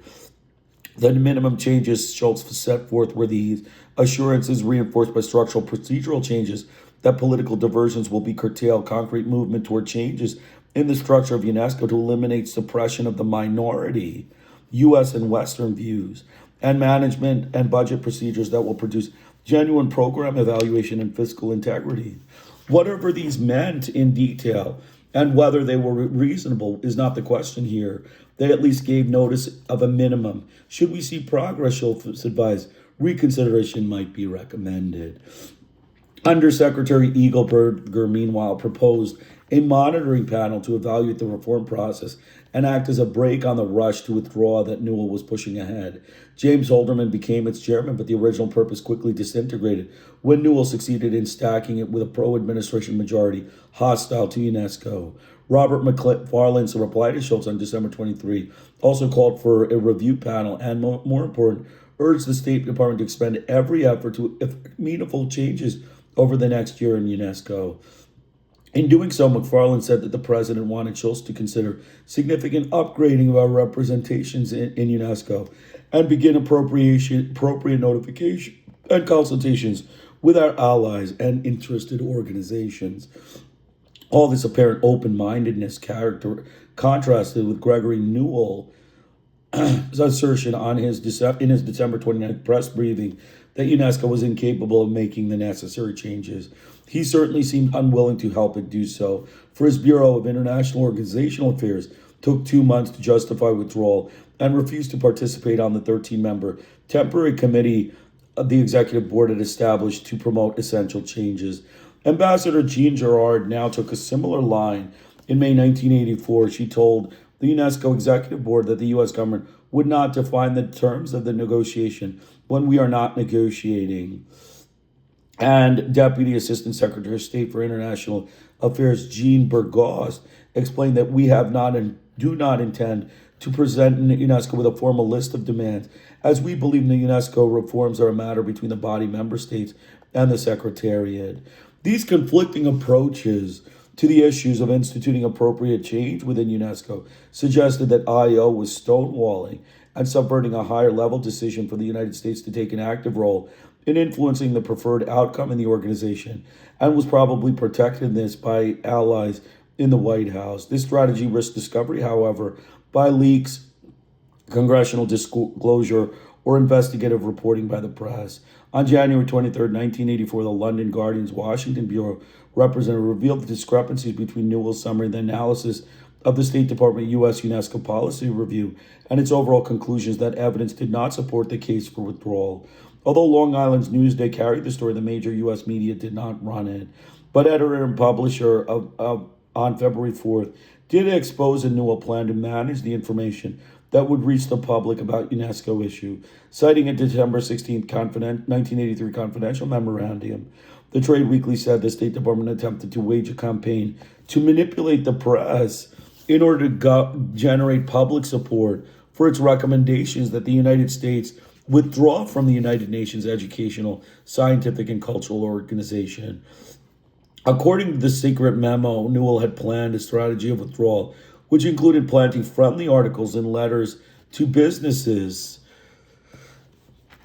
planting a letter to businesses, which included planting friendly articles and letters to the editor and using private sector individuals in the process. Newell need not have worried. As Ed Herdman has demonstrated, the U.S. media consistently carried the party line of the U.S. government publicists put forth and interpreted the UNESCO story the way the jackals attack the carcasses of a dead animal. Since the U.S. National Commission had been effectively isolated and rendered impotent, the monitoring panel, packed with Newell majority, and the media observed to be reliable allies behind the withdrawal campaign, the anti-UNESCO right-wing coalition had to consider only two other potential hazards: the U.S. Congress and the reformers that work within UNESCO. The former might still uncover the truth and give it the airing it deserved, and the latter might still demonstrate the organization's capacity to rejuvenate areas that needed attention. History did not suggest that either would upset Newell's apple cart. The truth that Congress and its staff would seek out resided in layers of reports and investigations that had accumulated over the years, all testifying to the benefits of membership and the importance of continued U.S. participation. And that included the revelations of ineptitude and neglect that had characterized the management of the government's UNESCO relations. In latest round of such collective wisdom, 83 U.S. embassies and consulates around the world and 13 federal agencies declared themselves opposed to withdrawal. But in its 1984 report to Congress required by the Beard Amendment, the State Department again corroborated the findings of the 1983 advisory, namely no activities in the mass communication field pose any active threat to a free press. Yet none of these conclusions or recommendations had become a significant part of the free market and ideas, or that segment of it that influenced national policy formulation. Congress, nevertheless, actively involved itself in another valiant effort to rescue the UNESCO experience from the disinformation that surrounded it. Extensive hearings took place in April, May, July, September, and December 1984. The Committee on Foreign Affairs dispatched two staff study missions to Paris, one in February 10 and 23, and another to the May and September, October executive board meetings. Their investigation analysis offered a wealth of historical perspective and contemporary insight. In addition, the House Committee on Foreign Affairs and Science and Technology asked the U.S. General Accounting Office to review UNESCO's management structure, personnel system, program management, budget development, presentation, and expenditure controls. In the hearings, the majority of witnesses' communications, resolutions, and statements supported the U.S.-UNESCO relationship and urged the U.S. to stay in. But this had been true of all such survey of experts' opinions that had been informed by the experience and participation in one or another of UNESCO's many activities and had followed the organization closely. Not that they did not have criticism and suggestions for improvement, but that it knew of the importance of the work. Negative testimony and adverse assessments came largely from Owen Harris, resident associate of the Heritage Foundation, Charles Lichtenstein, senior fellow there, Gregory Newell, and Jean Girard, and from the materials they submitted, which mainly echoed the Heritage Reagan administration interpretation of UNESCO's failings. What impact of all this investigation may have been can only be judged by its inability to reverse the withdrawal decision or even have postponed it 1 year. The UNESCO constituency and the numerous associations as the U.S. National Commission had never had the resources, standing, or political clout to block a powerful and politically connected lobby, and that was still true in 1984. Two staff study missions were models of the historical research and investigation, whose findings made clear the seriousness of the U.S. decision and the strange sequence of events that was taking place in 1984. They also provided authenticity to the view of the educational, scientific, and cultural community, whose position was corroborated by the near unanimous opposition of UNESCO's member states to the U.S. unilateral withdrawal. The report noted the following significant patterns in the methods the State Department had pursued. It had not exhausted other alternatives to withdrawal or cooperated with its allies in any coordinated reform initiatives. It had not consulted with other governments, Congress, or the USNC associations before making its decisions. It had not improved its own representation at UNESCO, given its affairs a high priority, or strengthened its national commission and used its development policy. It had not developed any plan or strategy to mobilize international support and, in effect, to conduct a major campaign to turn UNESCO around in 1984, as the National Security Council, under withdrawal on relations under McFarlane, had twice recommended. It had not assessed the impact of UNESCO, and it had not provided a survey of the alternatives in education, scientific, and cultural cooperation that replaced those abandoned by the departure from UNESCO. In terms of the evidence for such a drastic step, the staff reports also faulted the administration and found the charges against UNESCO to be misleading and even spurious, and often based on a comprehensive evaluation, not based on a comprehensive evaluation of the program. Politicization had not been set in perspective, for example, or assessed as a factor in many areas. Disarmament studies represented under 1% of the education budget, and the policy review had admitted that peace research and arms control were legitimate fields for UNESCO to investigate. On the collective versus individual issues, the congressional staffers found people's rights to be a further stage of evolution in protecting rights and not competitive with traditional liberties. The Genocide Convention and the Holocaust would have supported that conclusion. The report pointed out that the U.S. failure to ratify a variety of international human rights conventions and UNESCO's active Human Rights Committee, nor had the work in education with Palestinian refugees or members of national liberation movements been politicized. Of these three issues, disarmament, collective rights, refugees, the staff study mission believed that there seems to be an attempt to denigrate the organization's performance on extraordinarily weak grounds, since some $2 million of $186 million of spending might even be considered as politicized. Three other problems raised similar doubts among the congressional investigators. Statism as a misnomer applied to the IEO and the NWSC, how had no great presence in UNESCO. The mass communications debate, they found, had diminished greatly in intensity, and by 1983 was not much of a problem. And they recalled that UNESCO activities in that area had never triggered a suspension of payments. While they found some evidence for criticism in budget aid and management practices, withdrawal was not an appropriate response.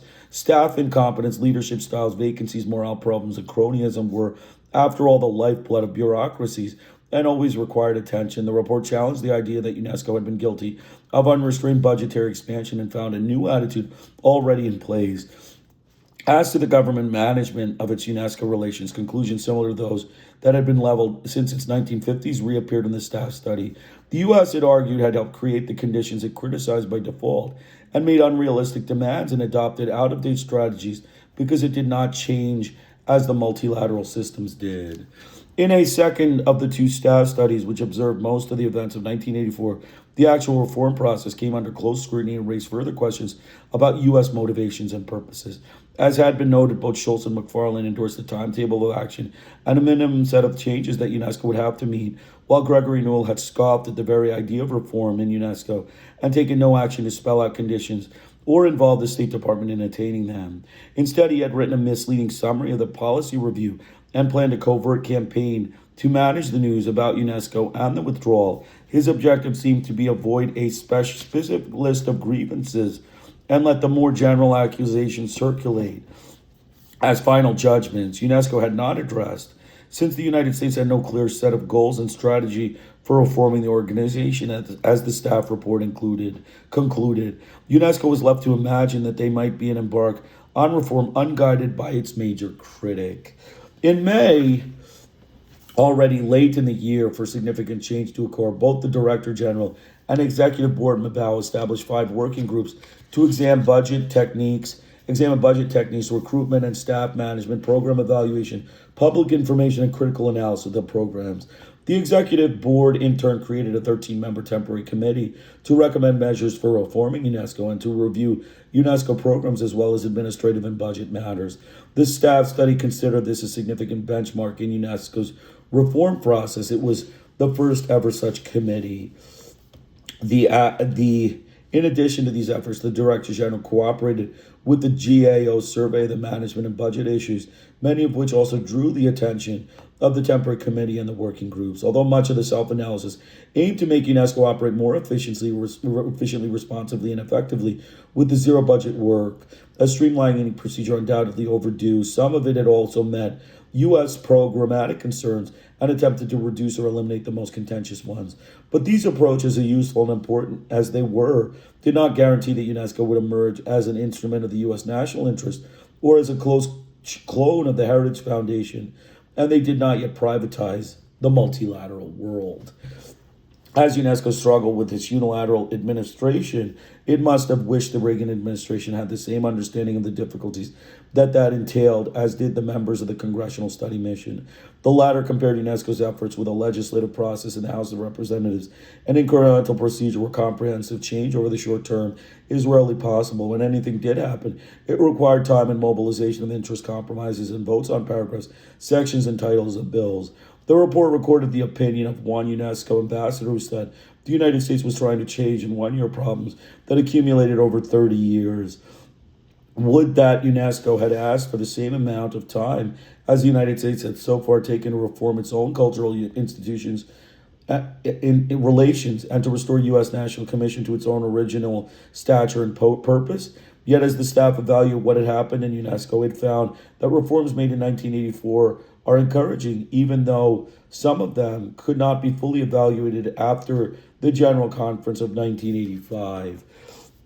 Gregory Newell, on the other hand, may have been disturbed by the encouraging developments underway in UNESCO.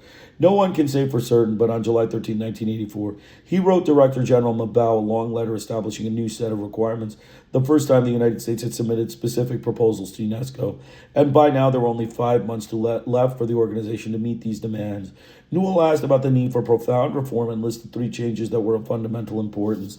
There were first creation of a mechanism to ensure that major matters, UNESCO decisions and programs enjoy the support of all geographic groups, including the supportive groups contributing a major part of the budget. Second, return the concentration of UNESCO's original purpose, with which we can all agree. Third, the assumption by member states of their rightful authority in the organization through the strengthening of the General Conference, and in particular the Executive Board. Newell also reminded Mabao that budget and management changes are of basic importance to achieving these objectives. According to Newell, UNESCO's system of consensus decision-making and draft negotiating group did not adequately protect minority interests, namely U.S. interests, since it could not reconcile fundamentally different points of view on vital questions. Newell, of course, wanted a U.S. veto should contentious issues arise, or even better, the elimination of them altogether, which were apparently the Heritage Foundation's interpretation of the free market in ideas. His letter suggested that issues would be decided on only upon the basis of full agreement among all the geographic groups, and no budget would pass without the approval of those contributing at least 51% of the funds. The return to UNESCO's original purpose meant that the organization would pursue those core activities which are widely agreed upon and abandon those that divide us, so that programs and themes that are a source of contention would be eliminated. What Newell wanted to remove from UNESCO's agenda were uncritical and simplistic approaches to disarmament, economic theorizing, and global standard setting. And UNESCO should never again be a partisan participant in existing quarrels, as Newell imagined it had been over collective rights on the NWICO. On points 1 and 2, therefore, the U.S. wanted to control both the discussion issues and their possible development as programs of international norms. Contention, it must be noted, affected a small minority of UNESCO's total activities, had always existed in multilateral organizations representing governments, and was an innate part of the human intercourse. Newell's view was the simplistic one, and totally ahistorical, and if anything, represented a new international order. It did, for Newell, was attempting to universalize in UNESCO the right-wing, unrestricted free market privatizing theories of a political minority in the United States.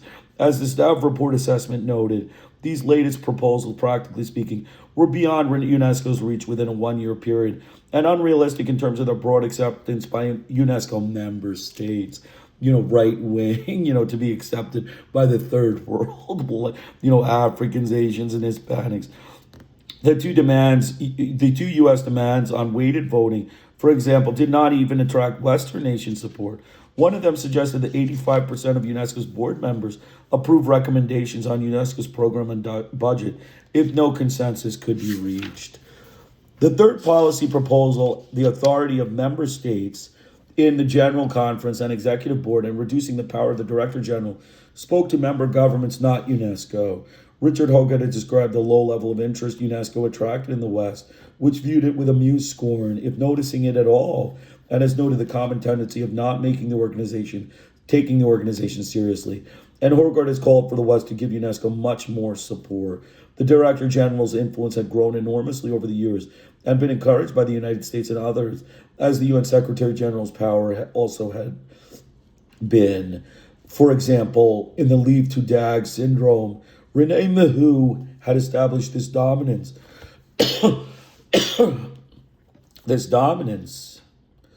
René Maheu had established this dominance, a necessary response to the increasing size of UNESCO, as well as to government disinterest and neglect. That power, of course, had done more to support Western priorities than the governments themselves, as Mabau's recent skills in negotiating consensus have proved. Maheu and Mabau, as Hogarth has argued, made UNESCO work as a large organization, but there were obvious administrative weaknesses and imbalances that needed to be redressed.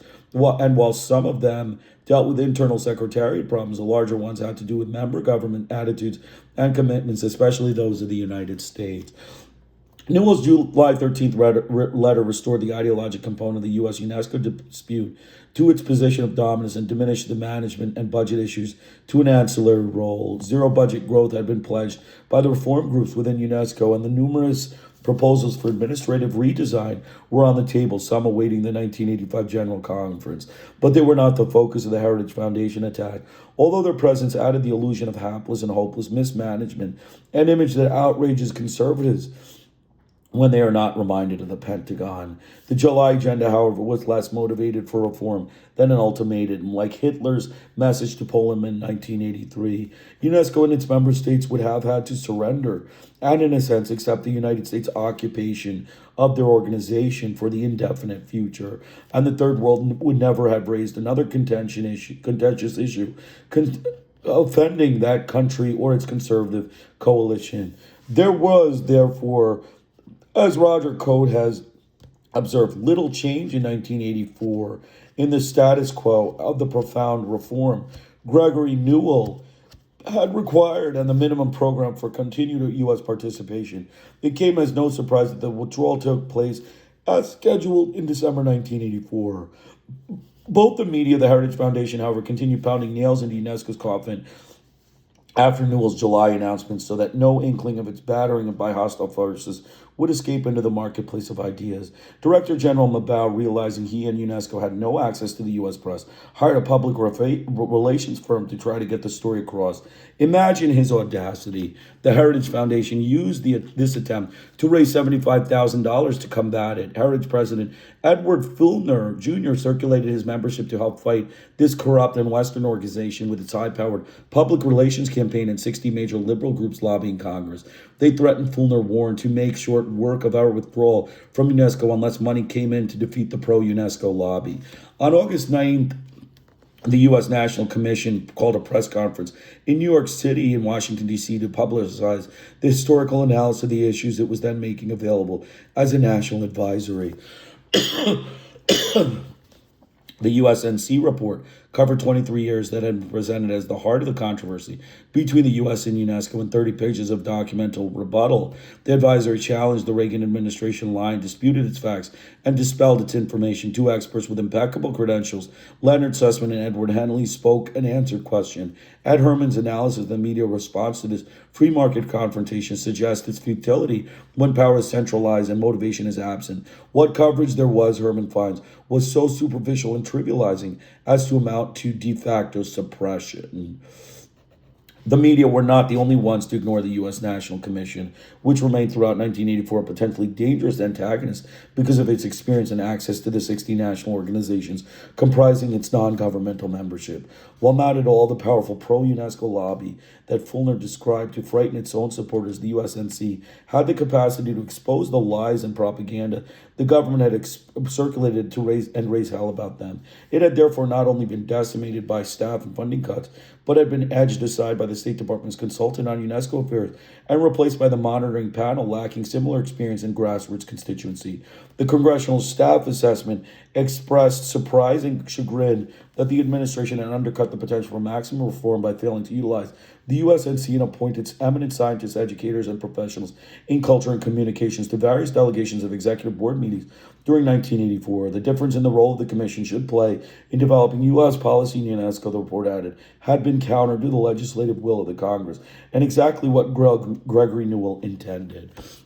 On November 9, 1984, the monitoring panel made its report. It had 3 or 4 meetings since convening in April, had sent representatives to the 2 executive board meetings in Paris, and maintained a low profile. Newell's controlled the appointments to it, foreshadowed its conclusions, but Haldeman Davidson and some others worked hard to give the report balance. Still, it lacked any sense of UNESCO's history, simplified the complex background of politicization in the organization, maintained a naive belief that a non-contentious core area existed, described third world resolutions as shibboleths, described tyranny of the majority,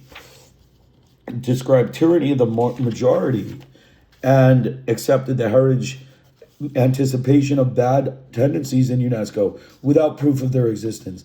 The executive summary concluded in favor of withdrawal. A miasma of suspicion about UNESCO's finances poisoned the atmosphere of deliberation about the organization's future during 1984 as well. Although United Kingdom audit regularly inspected the accounts in the 1979 GAO investigation have reported favorably on UNESCO's financial procedures and management, the forces hostile to the organization wanted another survey, perhaps in hope of discovering irregularities or corruption of some sort. The press certainly speculated on these possibilities, which the final GAO report released in 1984 did not confirm.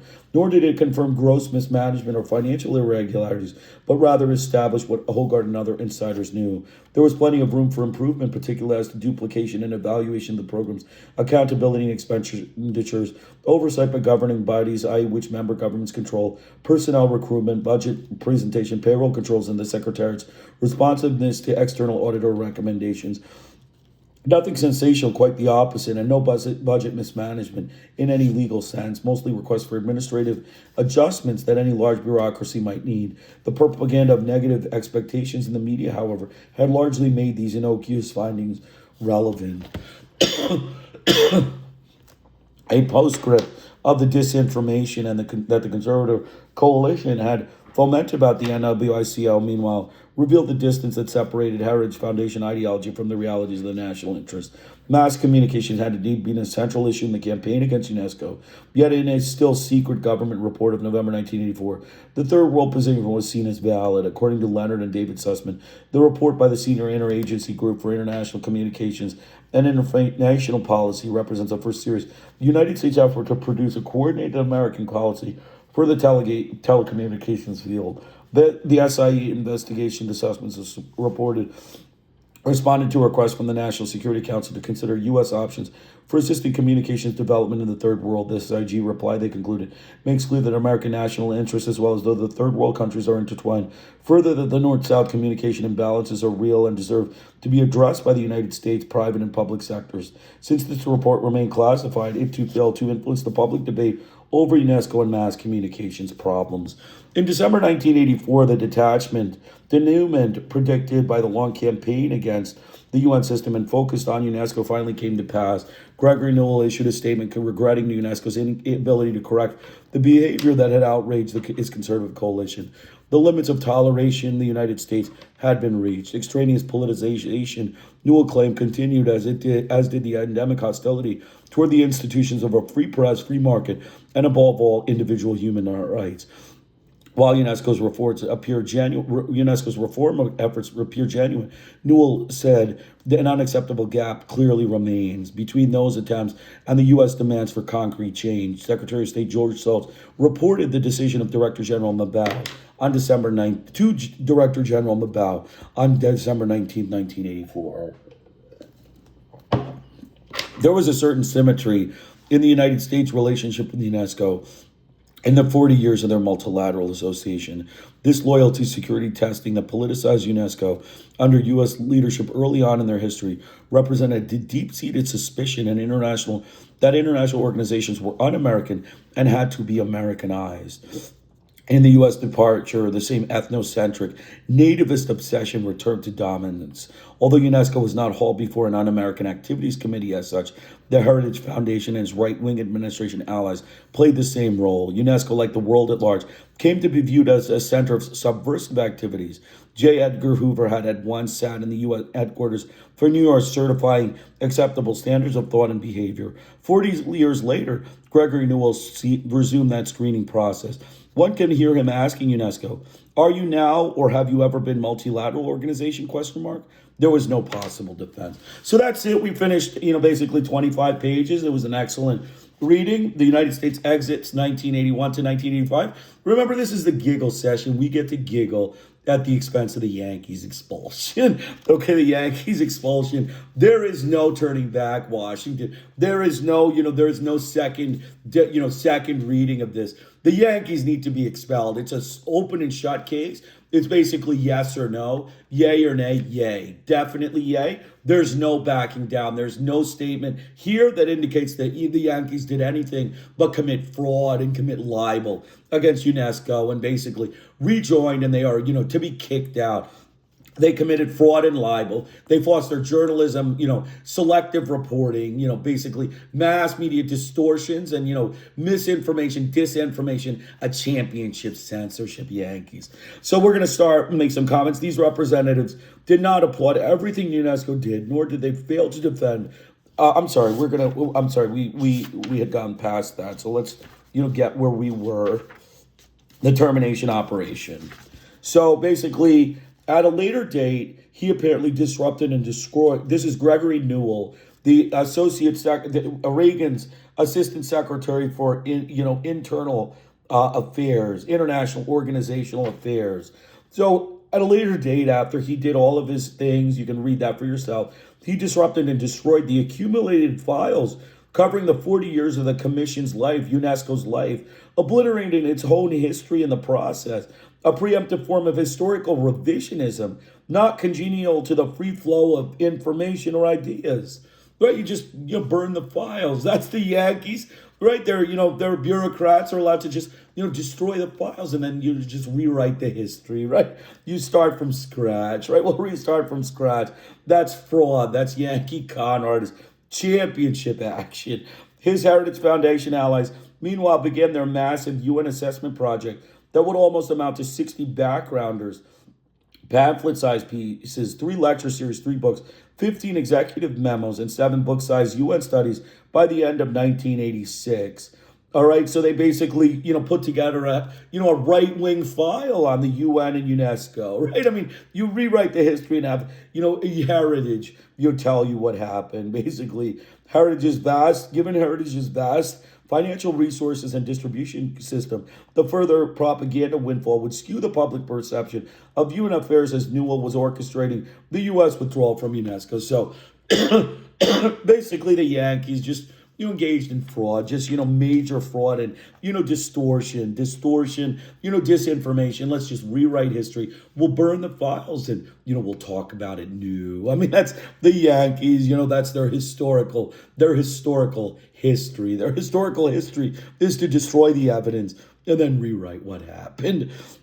A historical overview, panel commentary by experts, and discussion among 5 working groups completed the thorough agenda the meeting had been called to conduct. At the end came a unanimous recommendation by all 5 groups that the United States not only continue to remain a member of UNESCO, but that the effectiveness of the U.S. participation in the work of the organization be increased. Basically, this was the office of the Columbia Campus of Efficiency meeting. There was a meeting at UNESCO in South Carolina, in which the final thing was that, it needs to be increased, not decreased. The Yankees need to increase, but they didn't follow that. They said, hell with that garbage, right? If a quarter century had not changed the State Department of the president's commitment to this indispensable international organization, would they now respond and reverse 3 years of benign neglect, right? I mean, but 3 years of benign neglect? No, obviously they weren't going to restart that. So basically, even sadder was the conference's expectation that the National Commission would emerge from the South Carolina meeting like a phoenix from the ashes of executive indifference and play the role designed for it by the UNESCO Constitution. Would a vigorous advocate of planning and policy formation overseeing the State Department's management of its UNESCO affairs be welcomed by the very people who had cut the National Commission staff to shreds, soon to end its funding entirely? So this National Commission obviously had no real say. The Yankees, basically destroyed that thing. I mean, basically, the Yankees could destroy just about anything about UNESCO. And there were other valuable documents as well. Mabau's inspiring evocation of UNESCO's mission, his summary of its achievements, and his clarification of the issues that had been distorted by controversy, and the surprising testimony of some of UNESCO's activities by Jean Girard, who later became determined to force the withdrawal. So basically, Mabau was doing the right thing. UNESCO was doing the right thing. The Yankees were just, playing them down. They wanted... We'll get to, they wanted majority vote. They wanted to be the only voters. The white Yankees, super raised, the short-tempered Yankees wanted to be the majority vote. The news that UNESCO did make in November 1982 represented instead the return to coverage as usual by mass communication professionals who attended or wrote about the fourth extraordinary session of UNESCO's General Conference, November 23rd to December 3rd, which met to adopt the medium-term plan for the succeeding years.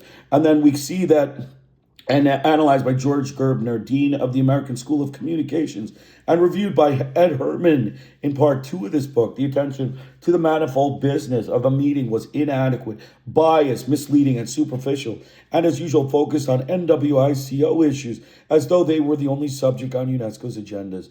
No one reading the media accounts ever knew about the 13 major programs that represented the great majority of UNESCO's activities. So yeah, basically, you can just, write whatever, right? I mean, you just whatever you want. Anything goes for Washington. Basically, biased. We talk about bias, misleading, superficial, and as usual, focused on one aspect of the event. The Yankees, they are, champions. They set a new record. A new record for censorship and disinformation.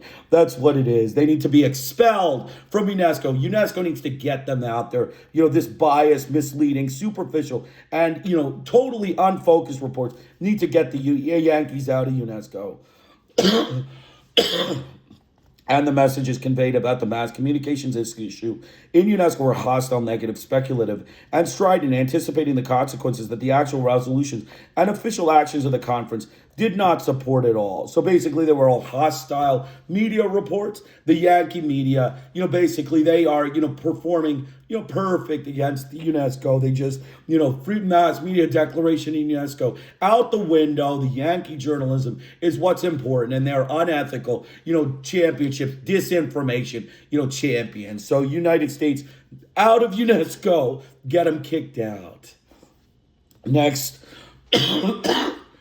So next we talked about perhaps the most important involved the contents between truth and propaganda. And a second significant aspect concerned the relative status of education, science, and culture as opposed to that of mass communications.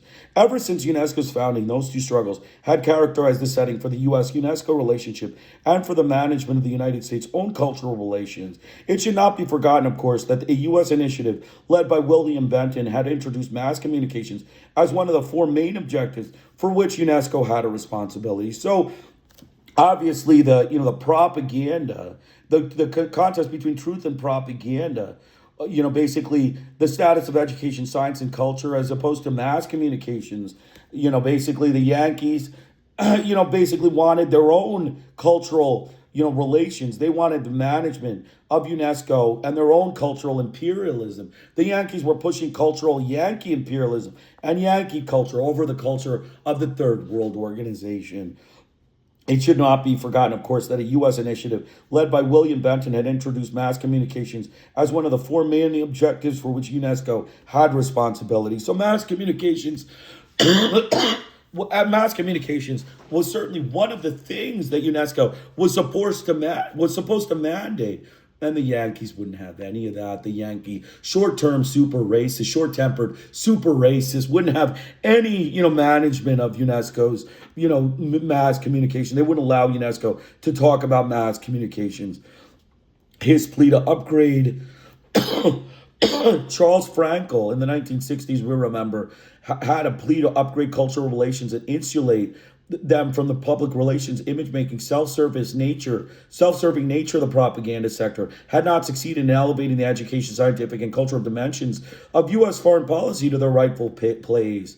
This same dynamic competition, of course, overtook UNESCO in the 1970s when mass communication increasingly absorbed the attention of the member states, reacting against the very dominance it had achieved as a public and private purveyor of U.S. culture and values.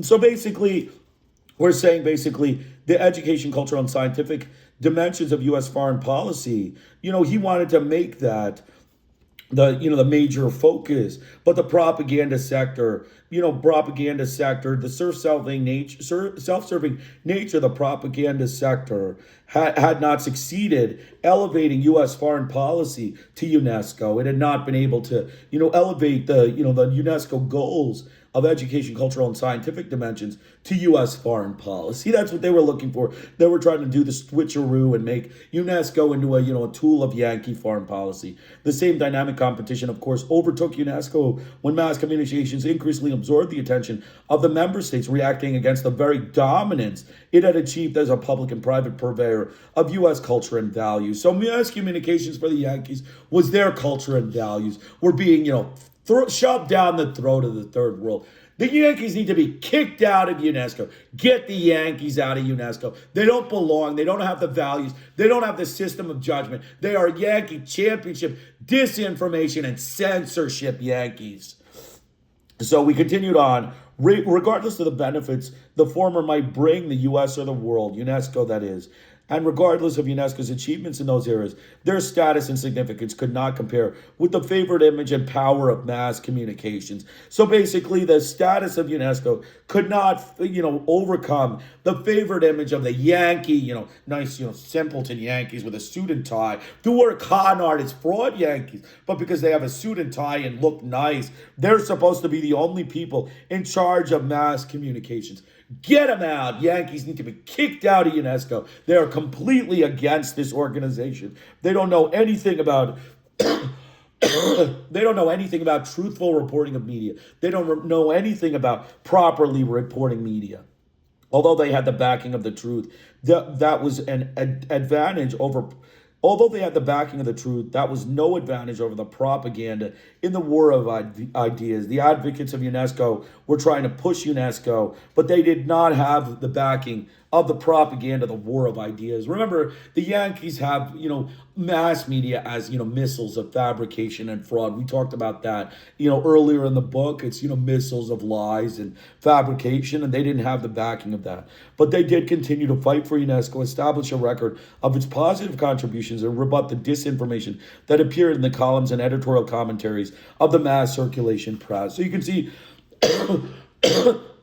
the Yankee mass media was totally against, truthful ideas and just a biased, one-sided, distortional press.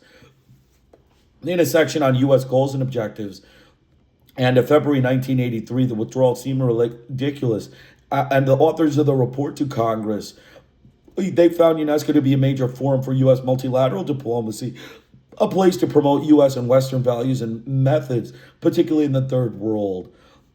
So the national interest would be best protected by participating vigorously to avoid conceding the ideological political struggle within UNESCO to those with opposing ideals, which could contribute to a world environment increasingly hostile to U.S. interests. So, of course, Congress wanted to stay in it, but basically to try to, manipulate the ideology of the organization to become super racist, white, supremacist, nativist, right? I mean, that's the goal here. The national interest would be best protected by participating vigorously to avoid conceding the ideology and political struggle within UNESCO to those with opposing beliefs. So white supremacy shouldn't be okay. You should be okay, right? We got to fight for nativism and white supremacy. That's the Yankee short-tempered super races of Congress. The February 1983 evaluation thus joined dozens of other testimonials that had confirmed UNESCO's advantages and utility over the years. The U.S., oddly enough, was guided to its withdrawal by signposts that continued the importance of staying in. So the Yankees were totally aware that they should have stayed in. But they withdrew. Just like that, they withdrew. They waged a war. They called it stupid. They called UNESCO stupid and, libeled it, said it's, a group of third world zealots, third world, extortionists and tyrants, and they withdrew. They need to be kicked out. The Yankees need to be kicked out of UNESCO. They're, disinformation champions. So that's where the right-wing conservatives, like some gamblers on a losing streak, determined to keep rolling the dice of investigation until they won with a negative report. Basically, the review of UNESCO, the State Department commenced a review of UNESCO, and they were, the right-wing conservatives were, presenting basically a report. They were determined to bring a negative report against UNESCO. So, continuing on, the third world itself, assuming it never voted as a bloc, had become far more stratified and divided, and had generally adopted a new mood of reasonableness to attain the legitimate demands for change that its members had sought more angrily in the 1970s.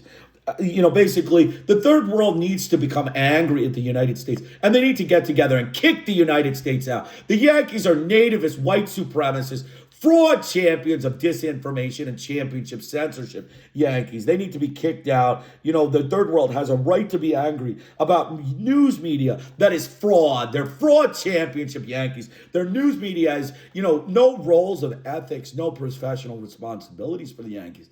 It's all okay, right? Washington, you can, just say anything you want and distort any way you want, and it's all fine, right? Because there are no technical legal standards or legal repercussions that your government will face internationally if they fail to tell the press to promote constructive and positive things in the journalism. That's what the Yankees are. Their negativity, they're obsessed with, making sure that there's no, real international legal mistake or international action. But in terms of promoting and positive and constructive things that are obligations of UNESCO for their press and for their, mass media, they don't, that's a no-no, because that would conflict with their imperialism, right? I mean, they're, super racist imperialists need to be coddled.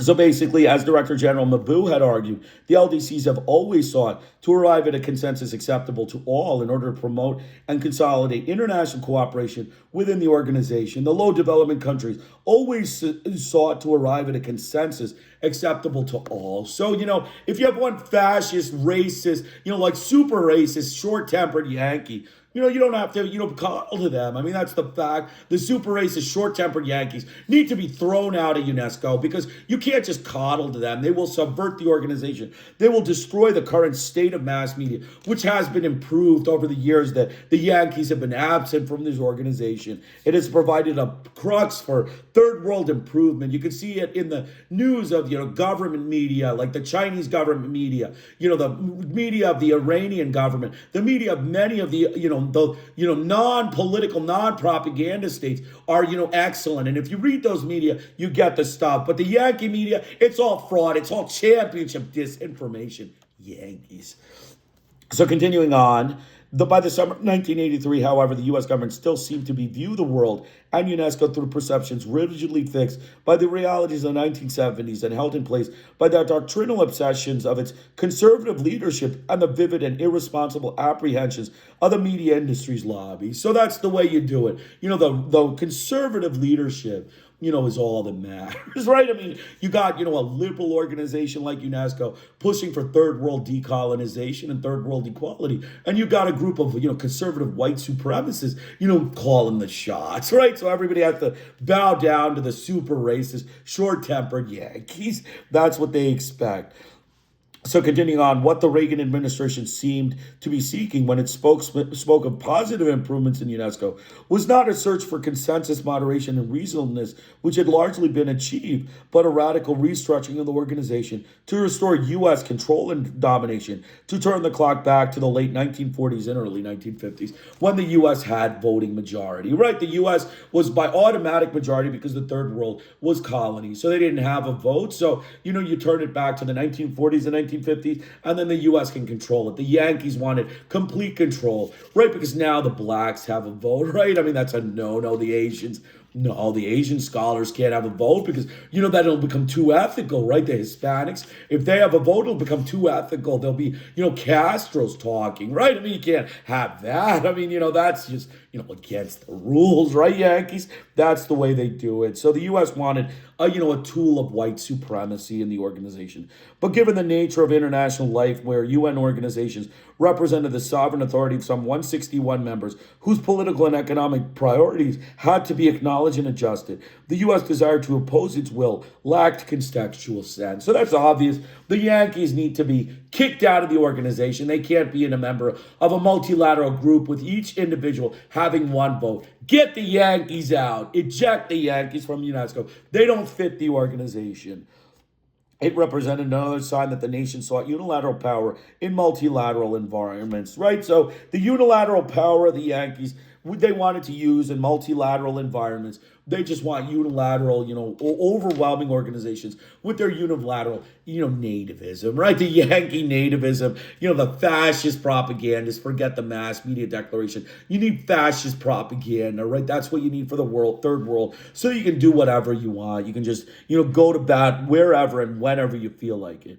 Although those fields are at the core of the organization's constitutional mission, the conservatives of the United States had always regarded them as Soviet initiatives and propaganda, right? We're talking about Go Whitlam, the Australian ambassador to UNESCO, and a member of the executive board, delivered an ultimatum to Mbaou. As Whitlam recalls, Gerard and Newell wanted UNESCO to cut or end all the programs bearing upon peace and justice.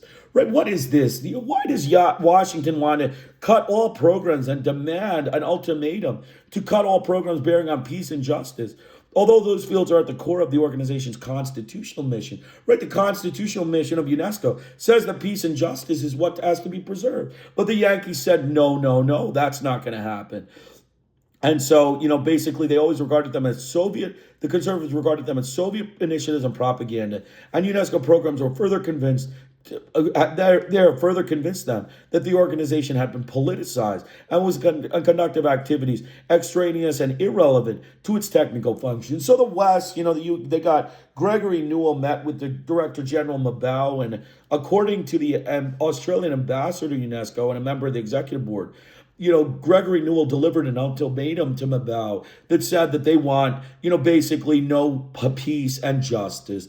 Right, the Yankees don't want peace and justice. That's why they're frauds. They're championship censorship Yankees and championship disinformation Yankees. Peace out the window, right out the window. Peace out the window. Proper, democratic ideas. Proper justice. What is that? Yeah, justice. That's not allowed, right? Then a black person doesn't get imprisoned for nothing, right? The short-tempered, super racist Yankees, Asians don't just get, bombed for nothing, right? You can't just bomb for nothing if you got justice and peace in your head, right? That's the short-tempered Yankee, super racist, disinformation champions.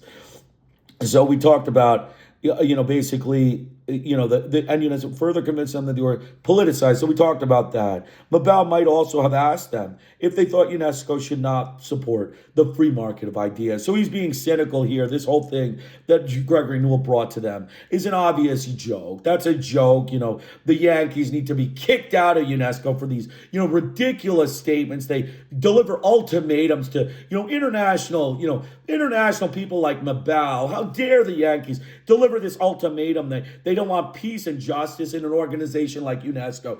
Get out of UNESCO. The Yankees need to be kicked out of UNESCO. Another warning signal came in October. Jeane Kirkpatrick, who certainly spoke for the Reagan government in testimony to Congress, described the administration's profound disapproval of UNESCO because it had succumbed to politicization, created obstacles to a free press, discriminates against Israel, right? Discriminates against Israel and is utterly indifferent to fiscal restraint. So the Yankees kind of, make delusions in their own head. They, UNESCO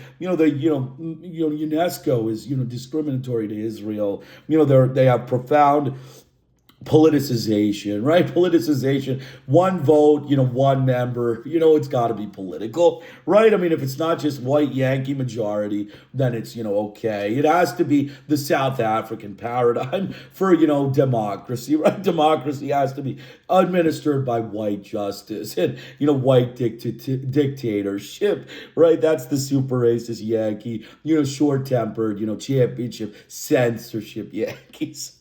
The delinquent organizational remained an object of suspicion and deep distaste to the conservative coalition.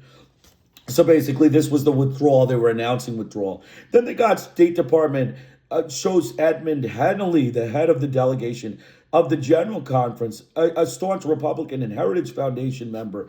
You can read about what he is about. It's on page 168. The long and short of it is that, Hennelly seemed to be, more middle of the road towards UNESCO. He found some benefits that UNESCO had for the Yankees. It is clear that he never would have represented the United States had he known that the withdrawal that had already been wired by Newell and his White House allies so that the administration's participation in the conference was simply a showcase cover for the preordained decision. He would come to regard his experience in Paris, the repudiation of his efforts, and post-conference assessment, and the timetable for withdrawal as indications of just such a misleading scenario. So the Yankees had already, wired withdrawal, right? Withdrawal had already been wired. It was already ready to be announced in the press. And so, it had been Hennelly was just conducting a, just a discussion, just a theoretical discussion.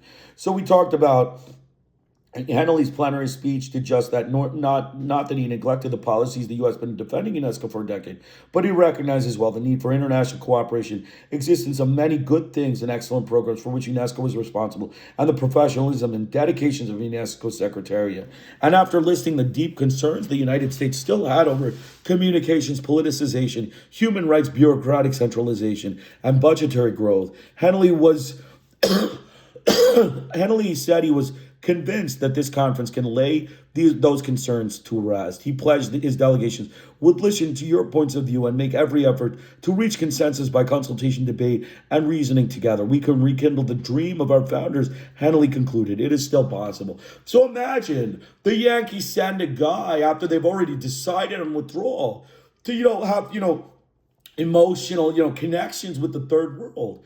Right? They're, toying with the third world people who are genuine and nice. And they're putting this, person who's a right winger who is clearly going to be, looked at, negatively by the third world if he reneges on his statements. And they're playing him into a positive show for, the Yankees to look like, we're good. We're simpleton, right? Simpleton, good natured, simpleton, short tempered, championship. Disinformation Yankees. It's the same thing. They push this guy to, go and present, and he's a right winger. He has no real concern for the third world. He's looking at it from an administrative agenda. He doesn't really care about the third world countries' media communications issues. He's only caring about his own government. And, he does put on a show, but, that show is, looking like a fraud. It's, again, the Yankee championship con artist Yankees. So that in itself seemed remarkable since the United States brought a hardline position to its demand for change that were backed up by its threatening posture of pre-conference intimidation and intimations of political boycott should UNESCO not measure up to its standards. As a result, not only did Hanley and the U.S. delegation work expertly and hard, but other nations matched that effort to ensure a positive outcome. So basically, the countries, put their time in and stuff to this fraud Yankee that, was sent on a political mission, basically, to mislead the organizations and the member states into thinking the United States had any chance of staying in when they did not. I mean, there's no reason to believe that Henley was not informed in advance as a heritage member that he was going to be, going there and, presenting his ideas and not just be, reneging on it in a few months. That was definitely in his mind, right? I mean, you're going there, you're a right winger, the administration is, just, going after UNESCO. It must have been on his mind. So to put on this, false and fabricated show reflects the Yankee, disinformation and censorship championship. They're con artists, Yankees. It had not attained every one of its goals, however, since 160 other countries also had a hand in the outcome. The United States had no just cause for terminating its relationship with UNESCO based on this conference. There would be an inevitable catch-22 reaction by the right-wing conservatives in the U.S., of course, since they would always be able to denigrate the reform effort as a contrived, meaningless, and momentary response to stave off all impending punishment the U.S. had promised. The paranoid view of UNESCO as an unredeemed and potential offender would have entailed its lengthy parole under right-wing surveillance and would be fully rehabilitated only when it met the ideological preconceptions of a national political minority. So basically, the Yankees needed the political majority vote. They needed to be the only one making comments in this organization. Continuing on, Henley reported that no threat to freedom of the press had developed, that the NWSO had not dominated the discussions, and that the U.S. had even won recognition for issues in mass communications it considered important, namely the watchdog of the role of the press in opposing abuses of power and state censorship as a block to the free flow of information. So, who's the state censorship? It's the Yankees, the Yankee fraud con artists, championship disinformation Yankees, against ethics and responsibilities for journalists. They are the only ones who would be considered state censorship. All the other countries, if governments run their media, would be totally, I would trust them. I would trust the governments if they ran their media over the Yankee fraud con artist corporates. Okay, I would trust them over the Yankee censorship press and their frauds. The Yankees need to be kicked out of UNESCO. Boot the Yankees out of UNESCO. They don't belong in this organization. Hanley also believed that UNESCO still did not utilize the private sector sufficiently in its programs, that procedures needed more improvement, and that certain activities in all of UNESCO sectors might yet exhibit an anti-Western spirit without close continued vigilance in the future. So you can see that Hanley had many statements to make negative about UNESCO, including the fact that it did not utilize the private sector sufficiently, the procedures needed more improvement, and that certain activities in all of UNESCO sectors might yet exhibit anti-Western spirit. Of course, the Yankees think everybody who votes is just anti-Western. They're just anti-Westerners. They need to be kicked out. They don't belong in this organization. They're just championship censorship Yankees they just want to have an organization as a political tool. They just want to be able to say, we make the rules, we say what happens in media, we tell the falsities. We needed for imperialism, we needed to nationalize imperialistic Yankee goals. Edmund Henley had proclaimed, was the mass communication industry ready to report these new realities to its audience of readers, and was it willing to abandon its distorted coverage of UNESCO and give its story equal to the access of the free market of ideas the industry controlled? Obviously not. The Yankees were not going to allow that. So continuing on, we're going to read a little bit here.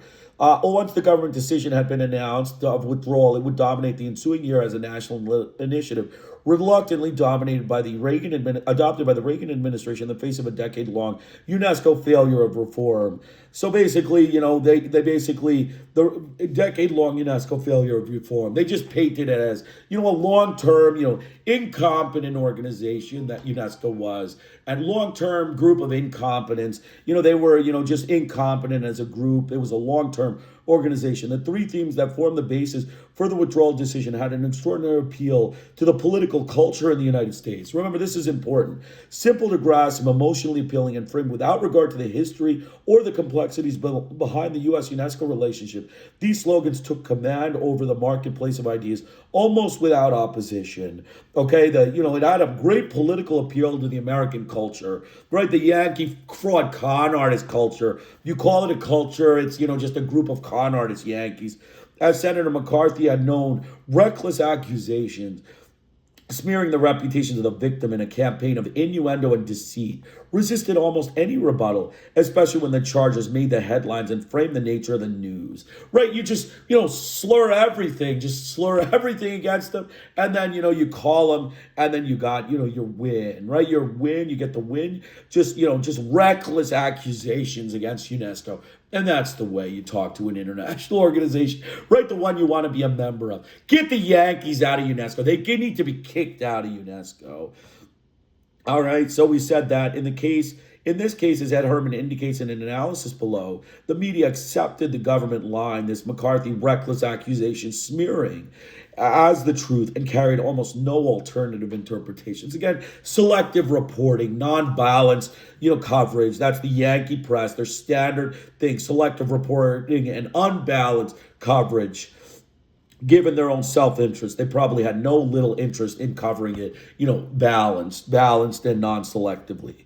The trio of charges described by Newell as a persistent... Okay, so we're going to go to... the trio of charges described by Newell as persistent pattern were irrelevant politicization of the programs that should be its most important, and endemic hostility to the basic institutions of free society, especially a free market and a free press. So UNESCO was hostile to a free press, according to Newell. There was a persistent pattern of hostility to the free press.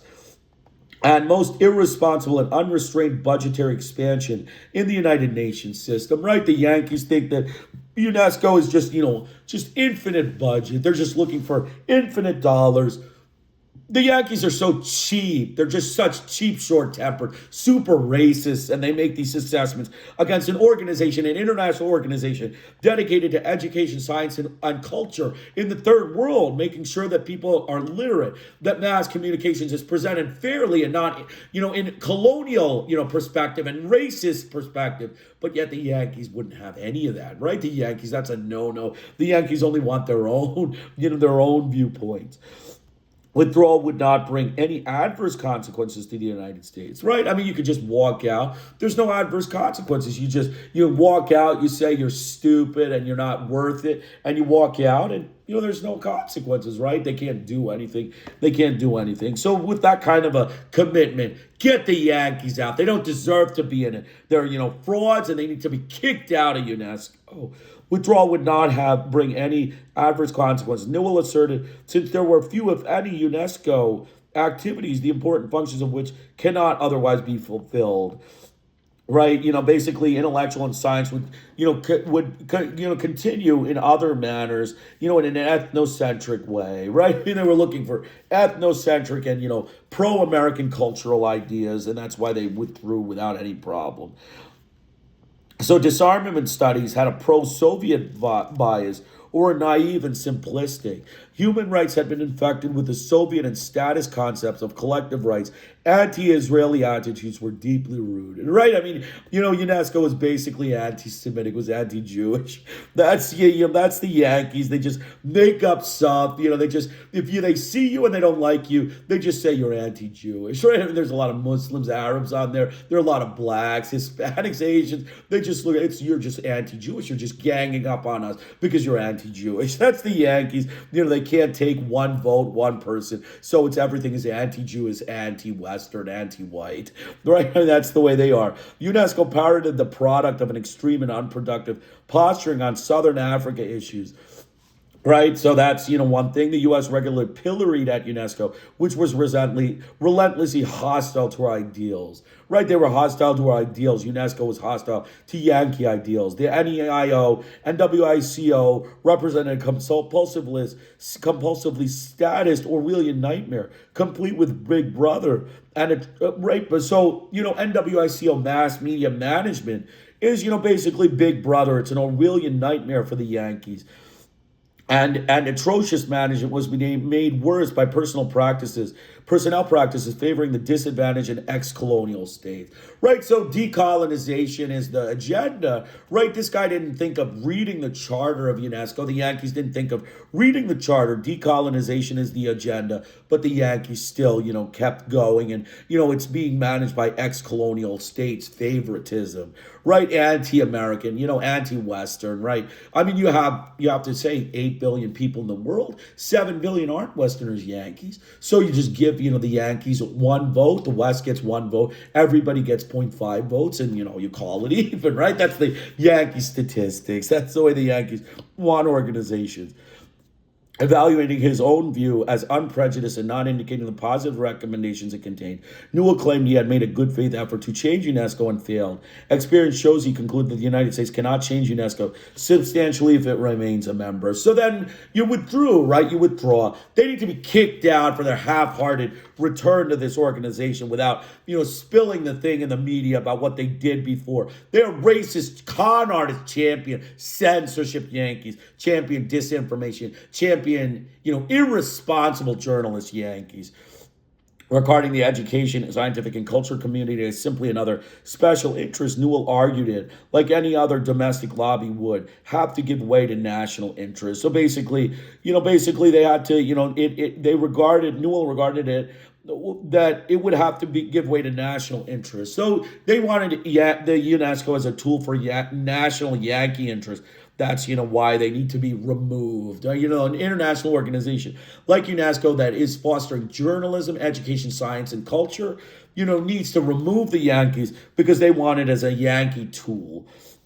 Right. So basically, the State Department was acting on the Newell Memorandum, and it heard Henley's positive analysis of the General Conference, reviewed its own previous assessments as well as those of the U.S. mission to UNESCO and the State Department on the basis of all the evidence, voted 41-8 to stay in. But you know what? The Yankee press, came to Reagan's rescue, right? The Yankee New York Times, fraudulent, racist, colonial press, right? You're not allowed to have colonization, war propaganda, pro-apartheid, pro-racism. It's not allowed. But the New York Times, #1 for racism and colonialism and imperialism. That's our friend, the Yankee friend, even though they think it's Democratic media. It's the Yankees' friend. They're direct, bosses in Washington. On the morning of that meeting, however, an editorial supporting withdrawal had appeared in the New York Times. The coincidence seemed remarkable. Not only did it undermine the commission's problem, but it apparently had been the product of a State Department leak that angered and surprised Schultz, who was not yet aware of the Newell initiative. Enlisting the New York Times with all its national influence in the Newell orchestrated withdrawal once more revealed the unequal conditions that prevailed in the free marketplace of ideas. So their whole free press, this free mass communication press that they were complaining that UNESCO was trying to establish, normal rules. They were, fraud. They were just committing fraud. They were lying. They were reporting leaks, saying that, it was, basically, supporting withdrawal. They had an editorial supporting withdrawal. So before they just, clutter the press with just, one-sided viewpoints, selective reporting, omit the other viewpoints, no balanced coverage.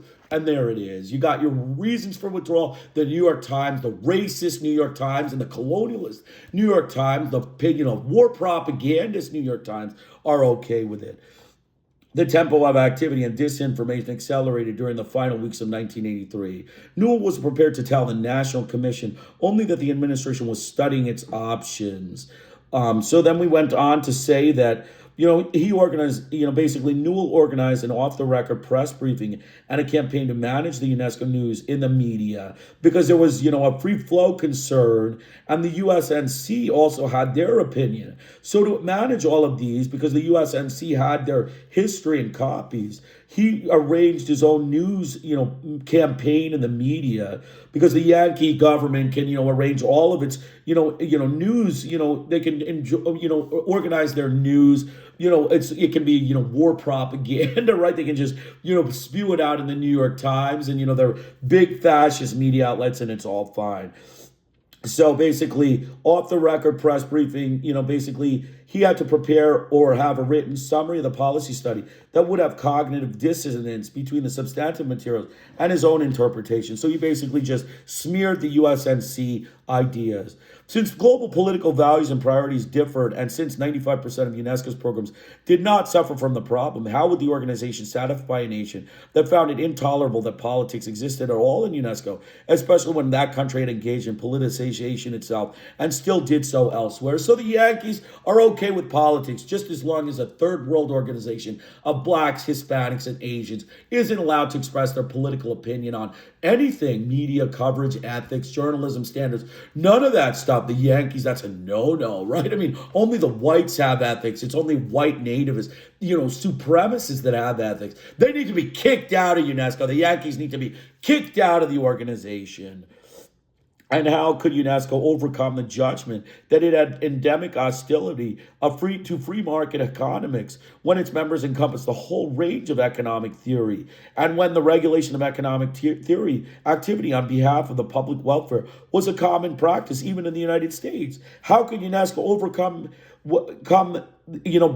the judgment that it had endemic hostility to free market economics when, everyone, it encompassed the whole range of economic theory? You have communists and you have socialists and you have capitalists, right? All of the nations are represented. This is because the Yankees are delusional. They're criminally, they're just champion disinformation Yankees. The answer to the UNESCO question, of course, existed in the U.S., not in UNESCO, just as the answer to McCarthyism resisted in the mental apparitions and political hysteria of the senator himself, not in the reality of communism in the United States. And when Gregory Newell wrote about Orwellian nightmares of Big Brother, those were his paranoid delusions, not the program experience of the organization he attacked. So basically, you can have apparitions, you can have political hysteria, and you can have anything, right? You can do anything in the Yankee ideas, right? That's the way they are. They set it up, with their own paranoid delusions about a third world organization. They make a hysterical idea and say that it's hostile to Yankee interests. That's all that matters. Their own cards, including access to the White House, congressional allies, a heritage-founded campaign, propaganda of support, and a compliant accessory to the plans, the U.S. media, right? So they had, basically a Heritage Foundation, congressional allies, Heritage Foundation propaganda campaign of support, and a compliant accessory, which was the U.S. media. The U.S. media was all behind this withdrawal. Remember that for, future journalism, their unethical journalism, their lack of responsibility, and their lack of standard setting that the Yankees set for their media is an outlier in the world press. It's an outlier. It's a fraud media. It's a championship censorship media. The minimum changes that Schultz set forth were three: assurances reinforced but by structural and procedural changes that political diversions will be curtailed, concrete movement toward changes in the structure of UNESCO to eliminate suppression of the minority U.S. and Western views, and management of budget procedures that will produce genuine program evaluation and fiscal integrity. So Schultz, proposed some views.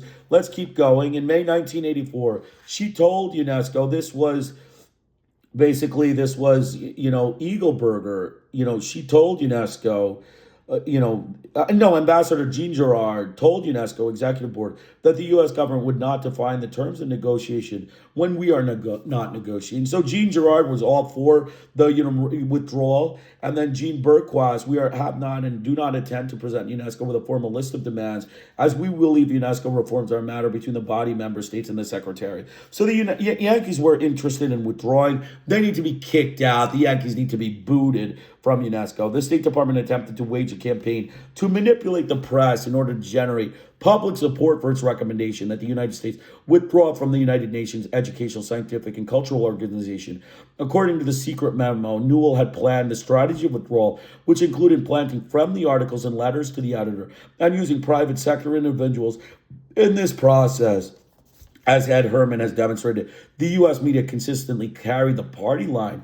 The government publicist put forth and interpreted the UNESCO story the way the jackals attacked the carcass of a dead animal. So the Yankees, the press was all for the withdrawal. They were all for the withdrawal. Let's, accept it. Since the U.S. National Commission had been effectively isolated and rendered impotent, the monitoring panel, packed with a Newell majority, and the media observed to be reliable allies behind the withdrawal campaign, the anti-UNESCO right-wing coalition had to consider only two other potential hazards: U.S. Congress and the reformers that work within UNESCO. The truth that Congress and its staff would seek out resided in layers of reports and investigations that accumulate over the years, all testifying to the benefits of membership and the importance of continued U.S. participation. And that information, including the revelations of ineptitude and neglect that had characterized the management of the government's UNESCO relationship. Basically, the Beard, in its 1984 report to Congress, required by the Beard Amendment, the State Department again corroborated the findings of the 1983 advisory, namely, no activities in mass communication field pose any active direct threat to a free press. Yet none of the conclusions and recommendations had become a significant part of the free market of ideas, or that segment of it influenced by national policy formulation. So the free market of ideas, down the drain. There's no, influence of anything that's truthful about UNESCO. It's all, just a third world group of, basically undistinguished third world people. They wanted a private club of, distinguished whites, private white club, prestigious white club, and their, lower undistinguished, members.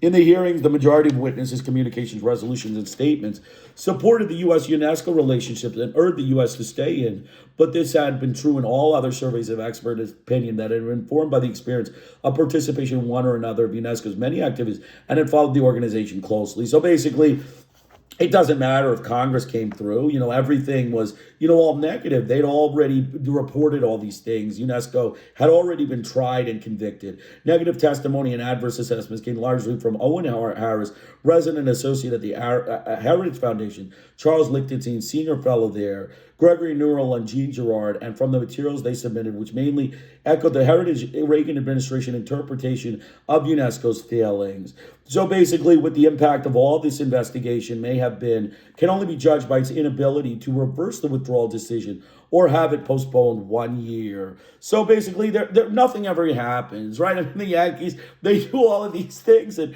nothing ever happens. They just submit all this paperwork. It's just useless garbage because they just do whatever they want. I mean, they're Yankees. They're, short-tempered Yankee, super racist fascists. That's why they need to be kicked out of UNESCO. That's, the ultimate thing.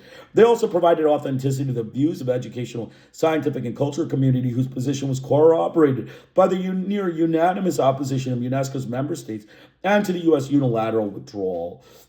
The reports noted the following significant patterns in the methods that the State Department had pursued. It had not exhausted other alternatives to withdrawal or cooperated with its allies in any coordinated reform or initiatives. It had not consulted with other governments, Congress, or other U.S. NSC associations before making its decisions. It had not improved its own representation of UNESCO, given its affairs a higher priority, or strengthened the National Commission and used it in developing policy. So the U.S. basically didn't follow any of its thoughts. It didn't follow any of its thoughts. It had not developed any plan and strategy to mobilize international support and, in effect, conduct a major campaign to turn UNESCO around in 1984, as the National Security Council under McFarlane had twice recommended. It had not assessed the impact of withdrawal on relations with other nations or on Soviet influence on UNESCO. and it had not provided a survey of alternatives in educational, scientific, and cultural cooperation that would replace those abandoned by the departure from UNESCO. So the Yankees did no real research on UNESCO. They just kind of, just did whatever they wanted. They need to be kicked out of this organization. The charges against UNESCO to be misleading. The administration, the staff reports found the charges misleading. Politicization had not been set in perspective, for example, or assessed as a factor in many areas. Disarmament studies represented under 1% of the educational budget, and the policy review had admitted that peace research and arms control were legitimate fields for UNESCO to investigate. Obviously, UNESCO needs to be allowed to talk about peace and, arms control, right? I mean, that's, a no, right? How dare the U.S., how dare UNESCO talk about the peace and disarmament? The report pointed out that the U.S. failure to ratify a variety of international human rights convention in UNESCO's active human rights committee, nor had the work in education with Palestinian refugees or members of national liberation movements been politicized. On these issues, disarmament, collective rights, and refugees, those are the three areas the staff study mission believed that there seems to be an attempt to denigrate the organization's performance on extraordinarily weak grounds, and some 2 million of 186 million of spending might be considered as politicized. So they were just fraudulent. They were committing fraud against the organization. The U.S. had argued it helped create the conditions it criticized by default and made unrealistic demands and adopted out-of-date strategies because it did not change the multilateral system as the multilateral system did. So the U.S. could not accept the multilateral approach of 161 member states. They wanted, again, South African super racist bureaucracy in UNESCO, a white supremacist, nativist Yankee, majority. So basically, Gregor Newell, so we talked about that. Let's continue to the next page. Mabel established 5 working groups to examine budget technique, recruitment and staff management, program evaluation, public information, and critical analysis of the program. He did his work. Mabel was very good, very diligent and conscientious, gentleman. He did his work, but these approaches, as useful and important as they were, did not guarantee the UNESCO would emerge as an instrument of the U.S. national interest or as a clone of the Heritage Foundation. And they did not yet privatize the multilateral world. So they were looking for the UNESCO to be basically a clone of the Heritage Foundation, right? You need to be a clone of the right-wing Heritage Foundation, and UNESCO would emerge as an instrument of U.S. national interest. So we see what the Yankees really look for in international organizations that are multilateral, where they have one vote. Kick the Yankees out of UNESCO. They don't belong. They don't have the value system of the third world people, and they're antagonistic to third world journalism, third world responsible and ethical reporting, third world, economic, education, and cultural and scientific things. They are, Yankee, short-tempered, super racist. UNESCO's decision and programs enjoy the support of all geographic groups, including the support of the group that contributes the major part of UNESCO's budget, was one of the thoughts that, Newell wanted. He wanted, control, and he wanted, second, a return to concentration on UNESCO's original purposes, with which we can all agree. Third, the assumption by member states of the rightful authority in the organization through the strengthening of the General Conference, and in particular the Executive Board. Basically, they wanted the organization to be a tool of the Yankees. As long as they have 51% of the vote, they should be able to make the final vote. They should be able to agree with the final. So he gave unrealistic demands to UNESCO, which they couldn't meet. Newell, of course, wanted a U.S. veto should contentious issues arise, or even better, the elimination of them altogether, which was apparently the Heritage Foundation's interpretation of the free market ideas. So, yeah, it's basically a blanket Yankee veto means the organization doesn't get allowed to say anything. That's what it is. His letter suggested that the issues would be decided upon upon the basis of full agreement among the geographic groups, and no budget would pass without the approval of those contributing at least 51% of the funds. So the Yankees control the cash, so they control the voting, right? I mean, that's it. You control the cash, you control the votes. The Yankees need to be kicked out of this multilateral organization. I know UNESCO's charter doesn't provide for this sort of, just this sort of, manipulation of UNESCO's, voting rights. On points 1 and 2, therefore, the U.S. wanted to control both the discussion of the issues and their possible development as programs or international norms. Contention, it must be noted, affected small minority of UNESCO's total activities had always existed in multilateral organizations representing governments and was an innate part of all human intercourse, right? Contention, conflict, it's all part of discussion, right? Discussions, the Yankees can't stand that. They want just fascist right wing, gun violence, right? I mean, they use the gun has to be the way to decide everything. Newell's view was a simplistic one and totally ahistorical, and if anything, represented a new international order. It did, for Newell was attempting to universalize in UNESCO the right wing, unrestricted free market privatizing theories of a political minority in the United States. So he was looking to keep the white man, the white supremacist, in charge of UNESCO because they paid a few dollars. That's what the Yankees are. Kick the Yankees out. They're not principled enough to be in UNESCO. As the staff report assessments noted, these latest proposals, practically speaking, were beyond UNESCO's reach within a one-year period and unrealistic in terms of their broad acceptance by UNESCO member states. The two U.S. demands on weighted voting, for example, did not even attract Western national support. Basically, how can, even Westerners were like, what are you talking about? One vote, for the Yankees just because, they control the cash, right? I mean, but basically, what is this? Broad acceptance. The two U.S. demands on weighted voting, right? Weighted voting, Western weighted voting. That's, Yankee fraud. Finances and, presence means you get more votes. Richard Hogarth had described the low level of interest in UNESCO attracted in the West, which viewed it with amused scorn, if noticing it at all, and had noted the common tendency of not taking the organization seriously. So the West was part of this. They viewed the organization of UNESCO with scorn and didn't take it seriously. As Hogarth had called for the West to give UNESCO much more support. So we continued on. Newell's July 13th letter restored the ideological component of the U.S. UNESCO dispute to its position of dominance and diminished the management and budget issues to their ancillary role. Okay, but they were not the focus of the Heritage Foundation attack, although the presence added to the illusion of hapless and hopeless mismanagement and an image that outrages conservatives when they are not reminded of the Pentagon. So any third world organization is, hapless and, very bad. But the Pentagon can be that way and it's just fine. The Yankees can have, the most inefficient, most, short-tempered, Yankees, and it's all fine.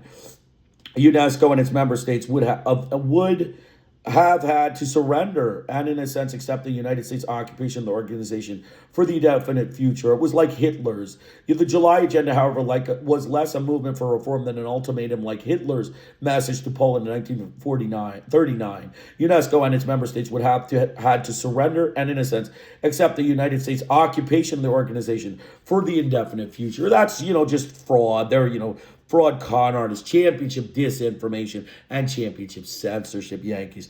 There was, therefore, as Roger Code, and the Third World could never have raised another contentious issue offending that country or its conservative coalition. So the Third World had to shut up, and the Yankees had to behave like an occupying power in UNESCO. And UNESCO didn't agree, and then they said, we're out, right? That's the Yankees. They need to be removed. Boot the Yankees out of UNESCO. They're not, principled enough. They're not committed enough to, ethical journalism, ethical reporting, proper international ethics and, understanding, and international multilateral discussions, educational, scientific and cultural communications. They're not committed to any of that stuff. Therefore, as Roger Code observed, little change in 1984 with the status of the profound reform Gregory Newell had required as the minimum program for continued U.S. propagation. It came as no surprise that the withdrawal took place as scheduled in December 1984. So the Yankees withdrew. Both the media and the Heritage Foundation, however, continued pounding nails into UNESCO's coffin after Newell's July announcement, so that no inkling of its battering by hostile forces would escape into the marketplace of ideas. So basically, the Yankees kept the war propaganda up against UNESCO and basically kept pounding UNESCO with lies. For that reason alone, the scandal that followed the UNESCO withdrawal, the Yankees need to be kicked out. It's not becoming of a group of short-tempered, immature white Yankee, super racists.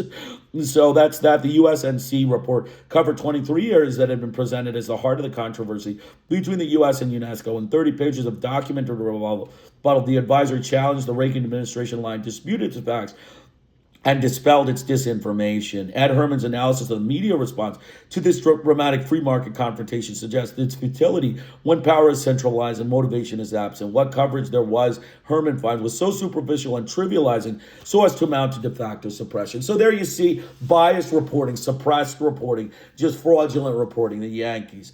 It had therefore not only been decimated by staff and funding cuts, that this is about the NSC, why the NSC had no, role because they had been decimated by staff and funding cuts, but had been edged aside by the State Department's consultant on UNESCO affairs and replaced by a monitoring panel lacking similar experience in a grassroots constituency. So that's an important fact. And, just going back to the last comment, remember, basically de facto suppression, free market ideas, power centralization. That's the role of the U.S. media. That's why they don't fit the international spectrum. They fit their own, they can have their own Yankee, white supremacy journalism. They can have, they can have like a mafia journalism. It can be their own little mafia club of, fraudsters, like fraud con artists, journalists, because that's what it is anyway. And then for them to be in a multilateral organization, to have con artists, Yankees, doesn't, make sense. They shouldn't just be able to cater to, an organization just for a couple days or a couple hours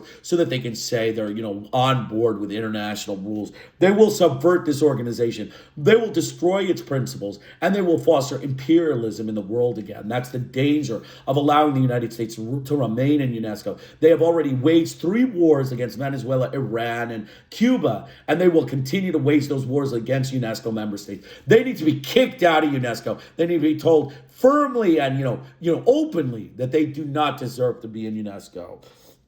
Basically, still it lacked any sense of UNESCO's history, simplified the complex background of politicization in the organization, and maintained the naive belief that a non-contentious core area existed, described the Third World resolutions as shibboleths, decried the tyranny of the majority, and accepted the heritage anticipation of the tendencies in UNESCO without proof of their existence.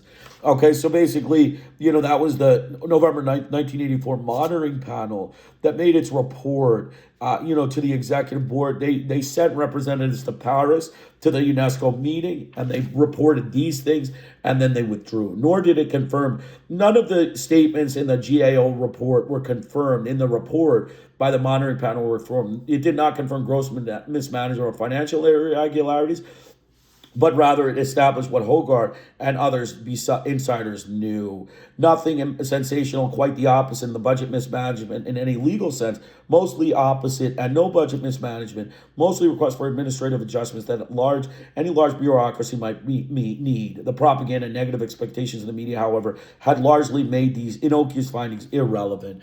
A postscript of the disinformation that the Conservative Coalition had fomented about the NWICO, meanwhile, revealed the distance that separated Heritage Foundation ideologies from the realities of the national interest. Mass communications had indeed been a central issue in the campaign against UNESCO.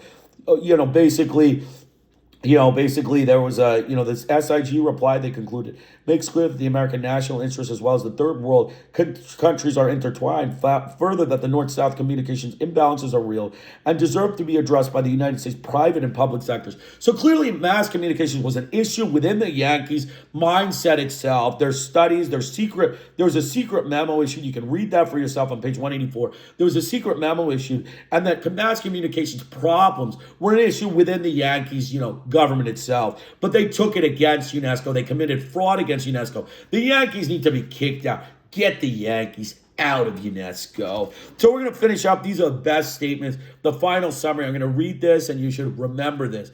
There was a certain symmetry in the United States relationship with UNESCO in the 40 years of their multilateral association.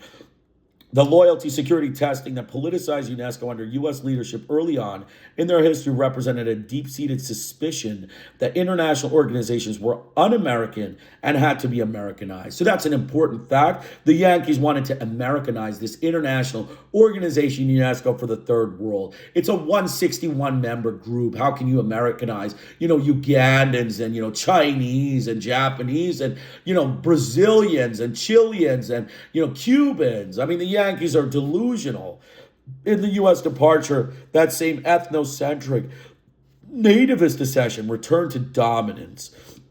All right, ethnocentric nativist obsession to keep organizations under Yankee Americanization return to dominance. Although UNESCO was not hauled before an un-American activities committee as such, the Heritage Foundation and its right-wing administration allies played the same role.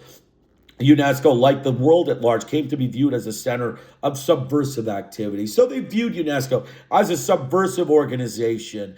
They need to be kicked out of UNESCO. That's the fact. And, to view UNESCO, the United Nations Educational, Scientific, and Cultural Organization, reflect a severe delusional mental state blocked from which they can't be trusted. That's it. It shows their serious, undermining of international organizations and treaties and third world subversion.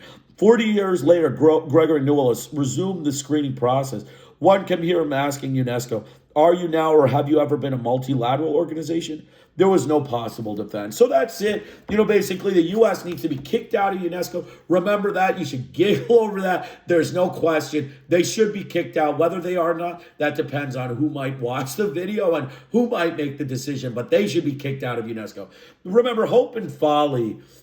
United States and UNESCO, 1945 to 1985. We went a little longer today, 2 hour 50, but I'm going to stop now. Christian and I with the Irish Think Tank. Please join me tomorrow for the next 25 pages. Have a great day.